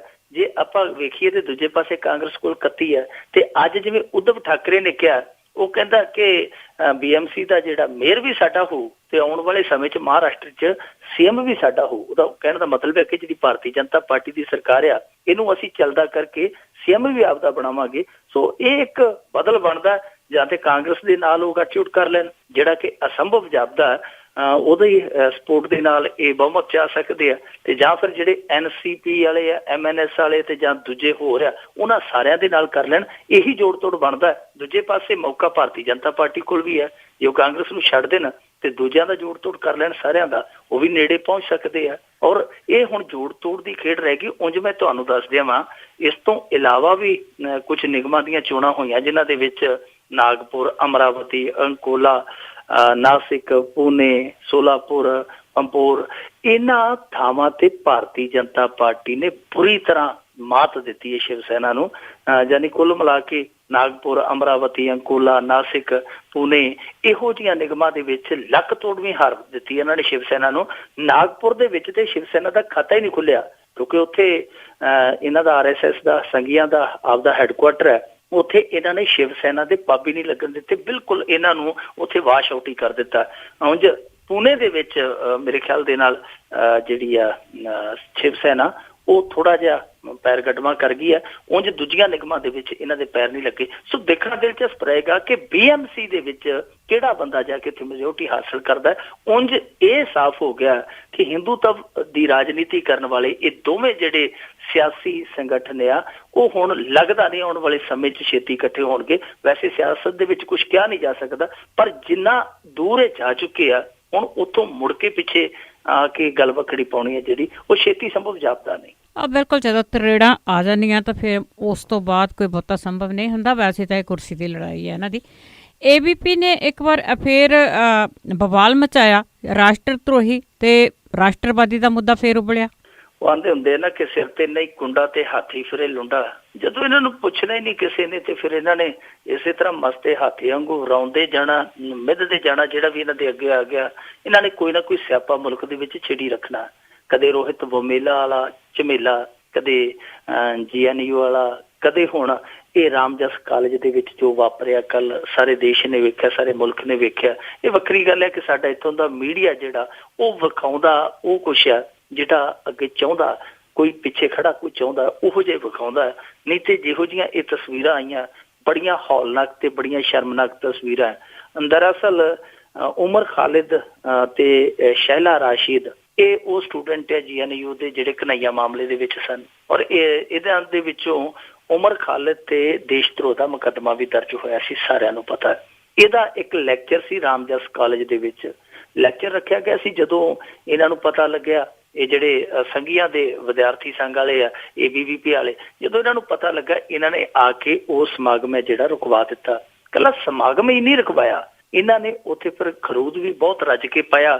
ਜਿੰਨੀ ਇਕੱਤਰਤਾ ਹੋਈ ਸੀ ਸਟੂਡੈਂਟਾਂ ਦੀ, ਚਾਹੇ ਮੁੰਡੇ ਸਨ ਚਾਹੇ ਕੁੜੀਆਂ ਸਨ, ਇਹਨਾਂ ਨੇ ਦੱਬ ਕੇ ਉੱਥੇ ਚੰਬੇ। ਔਰ ਜਿਹੜੀ ਪੁਲਿਸ ਸੀ ਉਹਨੇ ਖੜ ਕੇ ਤਮਾਸ਼ਾ ਵੇਖਿਆ। ਔਰ ਇੱਥੋਂ ਤੱਕ ਵੀ ਸਟੂਡੈਂਟਾਂ ਦਾ ਔਰ ਵਿਦਿਆਰਥਣਾਂ ਦਾ ਦੋਸ਼ ਆ ਕਿ ਪੁਲਿਸ ਵਾਲਿਆਂ ਨੇ ਸਾਨੂੰ ਬਚਾਉਣ ਦੀ ਥਾਂ ਤੇ, ਸਾਨੂੰ ਇਮਦਾਦ ਦੇਣ ਦੀ ਥਾਂ ਤੇ ਉਲਟਾ ਉਹਨਾਂ ਦਾ ਸਾਥ ਦਿੱਤਾ, ਉਹਨਾਂ ਦਾ ਪੱਖ ਪੂਰਿਆ। ਔਰ ਇੱਥੋਂ ਤੱਕ ਕਿ ਜਦੋਂ ਅੱਜ ਉਹ ਜਲੂਸ ਕੱਢਦੇ ਪਏ ਸਨ, ਇੱਕ ਉਹਨਾਂ ਨੇ ਜਲੂਸ ਕੱਢਿਆ ਕਿ ਜਿਹੜਾ ਸਾਡੇ ਨਾਲ ਕੱਲ ਧੱਕਾ ਹੋਇਆ ਉਹਦੇ ਖਿਲਾਫ ਅਸੀਂ ਰੋਸ ਪ੍ਰਦਰਸ਼ਨ ਕਰਦੇ ਹਾਂ। ਜਦੋਂ ਉਹਨਾਂ ਨੇ ਜਲੂਸ ਕੱਢਿਆ ਤੇ ਇਹਨਾਂ ਨੇ ਪਿੱਛੋਂ ABVP ਵਾਲਿਆਂ ਨੇ ਹਮਲਾ ਕਰਕੇ ਉਹ ਜਿਹੜੇ ਜਲੂਸ ਕੱਢਦੇ ਪਏ ਸੀ ਕੁੱਟ-ਕੁੱਟ ਕੇ ਉਹਨਾਂ ਦਾ ਜਲੂਸ ਕੱਢ ਦਿੱਤਾ, ਬਹੁਤ ਬੁਰੀ ਤਰ੍ਹਾਂ ਕੁੱਟਿਆ। ਔਰ ਕੱਲਾ ਉਹਨਾਂ ਸਟੂਡੈਂਟਾਂ ਨੂੰ ਨਹੀਂ ਕੁੱਟਿਆ, ਉੱਥੇ ਜਿਹੜੇ ਮੌਕੇ ਤੇ ਕਵਰ ਕਰ ਰਹੇ ਸਨ ਇਸ ਪ੍ਰਦਰਸ਼ਨ ਨੂੰ ਉਹ ਪੱਤਰਕਾਰ ਵੀ ਝੰਬ ਕੱਥੇ, ਉਹ ਵਿੱਚੇ ਪੁਲਿਸ ਲੱਗ ਪਈ। ਔਰ ਇੱਕ ਬੀਬੀ ਹੈ ਅਪੂਰਵਾ ਚੌਧਰੀ ਹੈ ਸ਼ਾਇਦ ਉਹਦਾ ਨਾਮ, ਕਿਸੇ ਵੈਬਸਾਈਟ ਦੀ ਪੱਤਰਕਾਰ ਆ, ਉਹਨੂੰ ABVP ਦੇ ਗੁੰਡਿਆਂ ਨੇ ਬਹੁਤ ਬੁਰੀ ਤਰ੍ਹਾਂ ਜਲੀਲ ਕੀਤਾ। ਜੁੰਡਿਓ ਫੜ ਕੇ ਉਹਨੂੰ ਘੜੀਸਿਆ ਗਿਆ, ਉਹਦਾ ਕੈਮਰਾ ਤੋੜਿਆ ਗਿਆ, ਸਰੀਰਕ ਛੇੜਛਾੜ ਕੀਤੀ ਗਈ, ਬਹੁਤ ਬਦਤਮੀਜ਼ੀ ਕੀਤੀ ਗਈ। ਜਿਹੜੇ ਜੈਂਟਸ ਪੱਤਰਕਾਰ ਸਨ ਉਹਨਾਂ ਨੂੰ ਵੀ ਘੜੀਸਿਆ ਗਿਆ, ਪੁਲਿਸ ਨੇ ਉਹਨਾਂ ਨੂੰ ਵੀ ਡਾਂਗਾ ਮਾਰੀਆਂ। ਸੋ ਬਹੁਤ ਵੱਡੇ ਪੱਧਰ ਤੇ ਉੱਥੇ ਗੁੰਡਾਗਰਦੀ ਤਾਂ ਹੋਈ। ਜਿਹੜੀ ਪੁਲਿਸ ਨੇ ਕੀਤੀ ਹੈ ਉਹ ਵੀ ਕਹਿੰਦੇ ਕਿ ਭੁੱਲਿਆ, ਪੁਲਿਸ ਵੀ ਇਹੋ ਜਿਹੀ ਨਹੀਂ ਸੀ ਕਦੇ ਵੇਖੀ ਕਿ ਪੁਲਿਸ ਜਿਹੜੀ ਹੈ ਆਮ ਬੰਦੇ ਦੇ ਹੱਕਾਂ ਦੀ ਰਾਖੀ ਕਰਨ ਦੀ ਥਾਂ ਤੇ ਉਹ ਗੁੰਡਿਆਂ ਦੀ ਹੱਕਾਂ ਦੀ ਰਾਖੀ ਕਰਦੀ ਪਈ ਆ। ਸੋ ਅੱਜ ਫਿਰ ਇਹਨਾਂ ਨੇ ਜਿਹੜਾ ਉੱਥੋਂ ਦਾ ਹੈੱਡਕੁਆਟਰ ਹੈ ਦਿੱਲੀ ਦਾ ਪੁਲਿਸ ਵਾਲਿਆਂ ਦਾ, ਉਸ ਹੈੱਡਕੁਆਟਰ ਦੇ ਅੱਗੇ ਵੀ ਪ੍ਰਦਰਸ਼ਨ ਕੀਤਾ ਕਿ ਸਾਡੀ ਭਾਈ ਤੁਸੀਂ ਗੱਲ ਸੁਣੋ। ਉਲਟਾ ਜਿਹੜਾ ਉੱਥੋਂ ਦਾ ਕਮਿਸ਼ਨਰ ਹੈ ਪੁਲਿਸ ਦਾ, ਉਹ ਕਹਿੰਦਾ ਜੀ ਐ ਕਰੋ ਫਿਰ ਤੁਸੀਂ ਇਨਵੈਸਟੀਗੇਸ਼ਨ ਦੇ ਵਿੱਚ ਮੇਰਾ ਸਾਥ ਦਿਓ, ਫਿਰ ਆਪਾਂ ਵੇਖਾਂਗੇ। ਹੁਣ ਦੇਖੋ ਪੀੜਤਾਂ ਤੋਂ ਸਾਥ ਮੰਗਿਆ ਜਾਂਦਾ, ਕਿਹੋ ਜਿਹੀ ਪੁਲਿਸ ਹੈ ਸਾਡੇ ਮੁਲਕ ਦੀ। ਹਾਲੇ ਅਸੀਂ ਕੱਲ ਹੀ ਗੱਲ ਕਰਕੇ ਹਟੇ ਸਾਂ ਕਿ ਐਮਨੈਸਟੀ ਇੰਟਰਨੈਸ਼ਨਲ ਨੇ ਬਰਤਾਨੀਆ ਦੇ ਵਿੱਚ ਜਿਹੜੀ ਰਿਪੋਰਟ ਨਸ਼ਰ ਕੀਤੀ ਹੈ, ਉਸ ਰਿਪੋਰਟ ਦੇ ਵਿੱਚ ਇਹ ਕਿਹਾ ਕਿ ਇੱਥੇ ਬੋਲਣ ਦੀ ਆਜ਼ਾਦੀ ਹੈ ਜਿਹੜੀ ਉਹ ਗੁੰਮਸੁੰਮ ਹੈ। ਇੱਥੇ ਜਿਹੜਾ ਵੀ ਕੋਈ ਬੋਲਦਾ ਨੁਕਤਾਚੀਨੀ ਕਰਦਾ ਉਹਨੂੰ ਦੇਸ਼ ਧਰੋਹੀ ਦਾ ਟੈਗ ਲਾ ਕੇ ਟੋਕਰੀ 'ਚ ਸੁੱਟ ਦਿੱਤਾ ਜਾਂਦਾ, ਰੱਦੀ ਦੀ 'ਚ। ਤੇ ਉਹੀ ਚੀਜ਼ ਜਿਹੜੀ ਅੱਜ ਸਾਡੇ ਸਾਹਮਣੇ ਆ ਕਿ ਦੇਖੋ ਚਾਹੇ ਉਮਰ ਖਾਲਿਦ ਹੈ, ਉਮਰ ਖਾਲਿਦ ਤੇ ਦੇਸ਼ ਧਰੋਹ ਦਾ ਕੇਸ ਆ, ਪਰ ਹੈਰਾਨ ਹੋ ਗਏ ਤੁਸੀਂ, 1 ਸਾਲ ਹੋ ਗਿਆ ਉਹ ਪੁਲਿਸ ਨੇ ਉਸ ਮਾਮਲੇ ਦੇ ਵਿੱਚ ਚਲਾਨ ਹੀ ਨਹੀਂ ਪੇਸ਼ ਕੀਤਾ। ਉਹ ਸਜ਼ਾ ਯਾਫਤਾ ਨਹੀਂ, ਸਿਰਫ ਉਹਦੇ ਤੇ ਇਲਜ਼ਾਮ ਲੱਗਾ, ਪਰ ਉਹਨੂੰ ਇਹ ਕਹਿ ਕੇ ਬੋਲਣ ਤੋਂ ਰੋਕਿਆ ਜਾਂਦਾ ਹੈ ਕਿ ਦੇਸ਼ ਧਰੋਹੀ ਹੈ। ਸੋ ਜਦੋਂ ਬੰਦਾ ਹਾਲੇ ਤੱਕ ਕਨਵਿਕਟ ਹੀ ਨਹੀਂ, ਕਿਸੇ ਮਾਮਲੇ 'ਚ ਉਹਨੂੰ ਸਜ਼ਾ ਹੀ ਨਹੀਂ ਹੋਈ, ਤੁਸੀਂ ਕਿਵੇਂ ਕਹਿ ਸਕਦੇ ਹੋ ਕਿ ਦੇਸ਼ ਧਰੋਹੀ ਆ? ਜਦੋਂ ਉਹਨੂੰ ਬੋਲਣ ਦਾ ਹੱਕ ਹੈ, ਤੁਹਾਡਾ ਸੰਵਿਧਾਨ ਉਹਨੂੰ ਬੋਲਣ ਦਾ ਹੱਕ ਦਿੰਦਾ, ਤੇ ਬੋਲਣ ਦਿਓ। ਜੇ ਕੁਝ ਗਲਤ ਬੋਲਦਾ ਹੈ, ਜੇ ਉਹ ਕਿਸੇ ਨੂੰ ਹਿੰਸਾ ਕਰਨ ਲਈ ਪ੍ਰੇਰਦਾ ਤੇ ਚੁੱਕ ਕੇ ਨੂੰ ਅੰਦਰ ਸੁੱਟ ਦਿਓ, ਪਰ ਬੋਲਣ ਤੇ ਦਿਓ। ਔਰ ਦੂਜੀ ਗੱਲ, ਜੇ ਨਹੀਂ ਤੇ ਜਿਹੜੇ ਜਲੂਸ ਕੱਢਦੇ ਪਏ, ਆਪਣੇ ਮੌਲਿਕ ਅਧਿਕਾਰ ਦੀ ਵਰਤੋਂ ਕਰਦੇ ਪਏ, ਤੁਸੀਂ ਉਹਨਾਂ ਨੂੰ ਵੀ ਚੰਬੀ ਜਾਂਦੇ ਹੋ। ਦੇਸ਼ ਧਰੋਹੀ ਉਹ ਨਹੀਂ, ਦੇਸ਼ ਧਰੋਹੀ ਤੁਸੀਂ ਲੋਕ ਹੋ ਜਿਹੜੇ ਮੌਲਿਕ ਅਧਿਕਾਰਾਂ ਨੂੰ ਪੈਰਾਂ ਦੇ ਥੱਲੇ ਮਿੱਧਦੇ ਪਏ ਹੋ। ਬਿਲਕੁਲ ਜੀ, ਇਹਨਾਂ ਦੀ ਸਮਝ ਨਹੀਂ ਉਹਦੀ, ਸਾਰੀ ਦੁਨੀਆ ਤਰਾ ਕਰ ਰਹੀ ਹੈ ਕਿ ਇੱਥੇ ਹੋ ਕੀ ਰਿਹਾ ਹੈ। ਤੇ ਅੱਗੇ ਆਪਾਂ ਇੱਕ ਅਰੁਣਾਚਲ ਦੇ ਸਾਬਕਾ CM ਦੀ ਖੁਦਕੁਸ਼ੀ ਦੀ ਜੇ ਗੱਲ ਕਰੀਏ ਤੇ ਉਸ ਦੇ ਮਾਮਲੇ ਦੀ ਸੁਣਵਾਈ ਅੱਜ ਤੋਂ ਸੁਪਰੀਮ ਕੋਰਟ ਵਿੱਚ। ਇਹ ਕਾਲਖੋ ਪੁੱਲ ਨਾ ਕਾਂਗਰਸ ਦਾ ਵਿਧਾਇਕ ਹੁੰਦਾ ਸੀ ਤੇ ਇਹਨੂੰ ਮੁੱਖ ਮੰਤਰੀ ਬਣਾਇਆ ਗਿਆ। ਹੋਇਆ ਕਿ ਅਚਾਨਕ ਪਿਛਲੇ ਸਾਲ ਇਹ ਢਾਏ ਚੜ ਗਿਆ ਭਾਰਤੀ ਜਨਤਾ ਪਾਰਟੀ ਵਾਲਿਆਂ ਦੇ। ਇਹਨਾਂ ਨੇ ਇੱਥੋਂ ਤਾਰਾਂ ਲਾਈਆਂ ਦਿੱਲੀ ਦੇ ਵਿੱਚੋਂ ਕਿ ਤੁਹਾਨੂੰ ਅਸੀਂ ਕੁਛ ਦੇਣਾ ਨੀਗਾ, ਕੁਛ ਨਹੀਂ ਕਰਨਾ, ਇੱਥੇ ਬੈਠੇ ਰਹੋ ਭੁੱਖੇ, ਅਸੀਂ ਨਹੀਂ ਦੇਣੀ ਗ੍ਰਾਂਟ, ਜੇ ਤੁਸੀਂ ਸਾਡੇ ਹਿਸਾਬ ਕਿਤਾਬ ਨਾਲ ਚੱਲੋਗੇ ਤੇ ਤੁਹਾਨੂੰ ਅਸੀਂ ਨਿਹਾਲ ਕਰ ਛੱਡਾਂਗੇ, ਤੁਹਾਡੀਆਂ ਪੌਂ-ਬਾਰਾਂ ਹੋਣਗੀਆਂ। ਇਹ ਕਾਲਖੋ ਪੁੱਲ ਸੀਗਾ ਜਿਹੜਾ, ਇਹ ਕਾਂਗਰਸੀਆਂ ਦੇ ਨਾਲ ਦਗਾ ਕਰਕੇ ਤੇ ਭਾਰਤੀ ਜਨਤਾ ਪਾਰਟੀ ਵਾਲੇ ਖੇਮੇ 'ਚ ਆ ਗਿਆ, ਇੱਧਰੋਂ ਮੁੱਖ ਮੰਤਰੀ ਬਣ ਗਿਆ। ਜਦੋਂ ਇਸ ਸਰਕਾਰ ਦੇ ਗਠਨ ਨੂੰ ਚੁਣੌਤੀ ਦਿੱਤੀ ਗਈ ਸੁਪਰੀਮ ਕੋਰਟ ਦੇ ਵਿੱਚ, ਸੁਪਰੀਮ ਕੋਰਟ ਨੇ ਪੈਂਦੀ ਸੱਟੀ ਇਹਨੂੰ ਗੈਰ ਸੰਵਿਧਾਨਕ ਮੰਨਿਆ ਕਿ ਇਹ ਜਿਹੜੀ ਸਰਕਾਰ ਬਣਾਈ ਗਈ ਹੈ, ਇੱਕ ਪਾਰਟੀ ਦੇ ਨਾਲ ਬਗਾਵਤ ਕਰਕੇ ਦੂਜੀ ਪਾਰਟੀ ਦੀ ਇਨਡਾਇਰੈਕਟਲੀ ਇਮਦਾਦ ਨਾਲ ਇਹ ਸਰਕਾਰ ਜਿਹੜੀ ਗਠਿਤ ਹੋਈ ਹੈ, ਇਹ ਗੈਰ ਸੰਵਿਧਾਨਕ ਸਰਕਾਰ ਆ। ਸੁਪਰੀਮ ਕੋਰਟ ਨੇ ਉਸ ਸਰਕਾਰ ਨੂੰ ਖਾਰਜ ਕਰ ਦਿੱਤਾ ਤੇ ਜਿਹੜੀ ਪਹਿਲੀ ਸਰਕਾਰ ਸੀ ਉਹਨੂੰ ਬਹਾਲ ਕਰ ਦਿੱਤਾ। ਹੁਣ ਇਹ ਜਿਹੜਾ ਬੰਦਾ ਸੀਗਾ ਕਾਲਖੋ ਪੁੱਲ, ਇਹ ਦੋ ਕੁ ਮਹੀਨਿਆਂ ਬਾਅਦ, ਮੇਰੇ ਖਿਆਲ ਦੇ ਨਾਲ ਸ਼ਾਇਦ ਮਹੀਨੇ ਕੁ ਬਾਅਦ, ਕਿਉਂਕਿ ਜੁਲਾਈ 2016 ਦੇ ਅੰਦਰ ਜਿਹੜੀ ਪਿਛਲੀ ਸਰਕਾਰ ਸੀ ਸੁਪਰੀਮ ਕੋਰਟ ਵੱਲੋਂ ਬਹਾਲ ਕਰ ਦਿੱਤੀ ਗਈ ਤੇ ਇਹਨੇ ਅਗਸਤ ਦੇ ਅੰਤ ਦੇ ਵਿੱਚ ਖੁਦਕੁਸ਼ੀ ਕਰ ਲਈ। ਔਰ ਖੁਦਕੁਸ਼ੀ ਕੀਤੀ ਵੀ ਕਿੱਥੇ ਕਿ ਜਿੱਥੇ ਇਹ ਬਤੌਰ ਮੁੱਖ ਮੰਤਰੀ ਰਹਿੰਦਾ ਸੀ, ਉਸੇ ਰਿਹਾਇਸ਼ ਦੇ ਵਿੱਚ ਇਹਨੇ ਖੁਦਕੁਸ਼ੀ ਕਰ ਲਈ।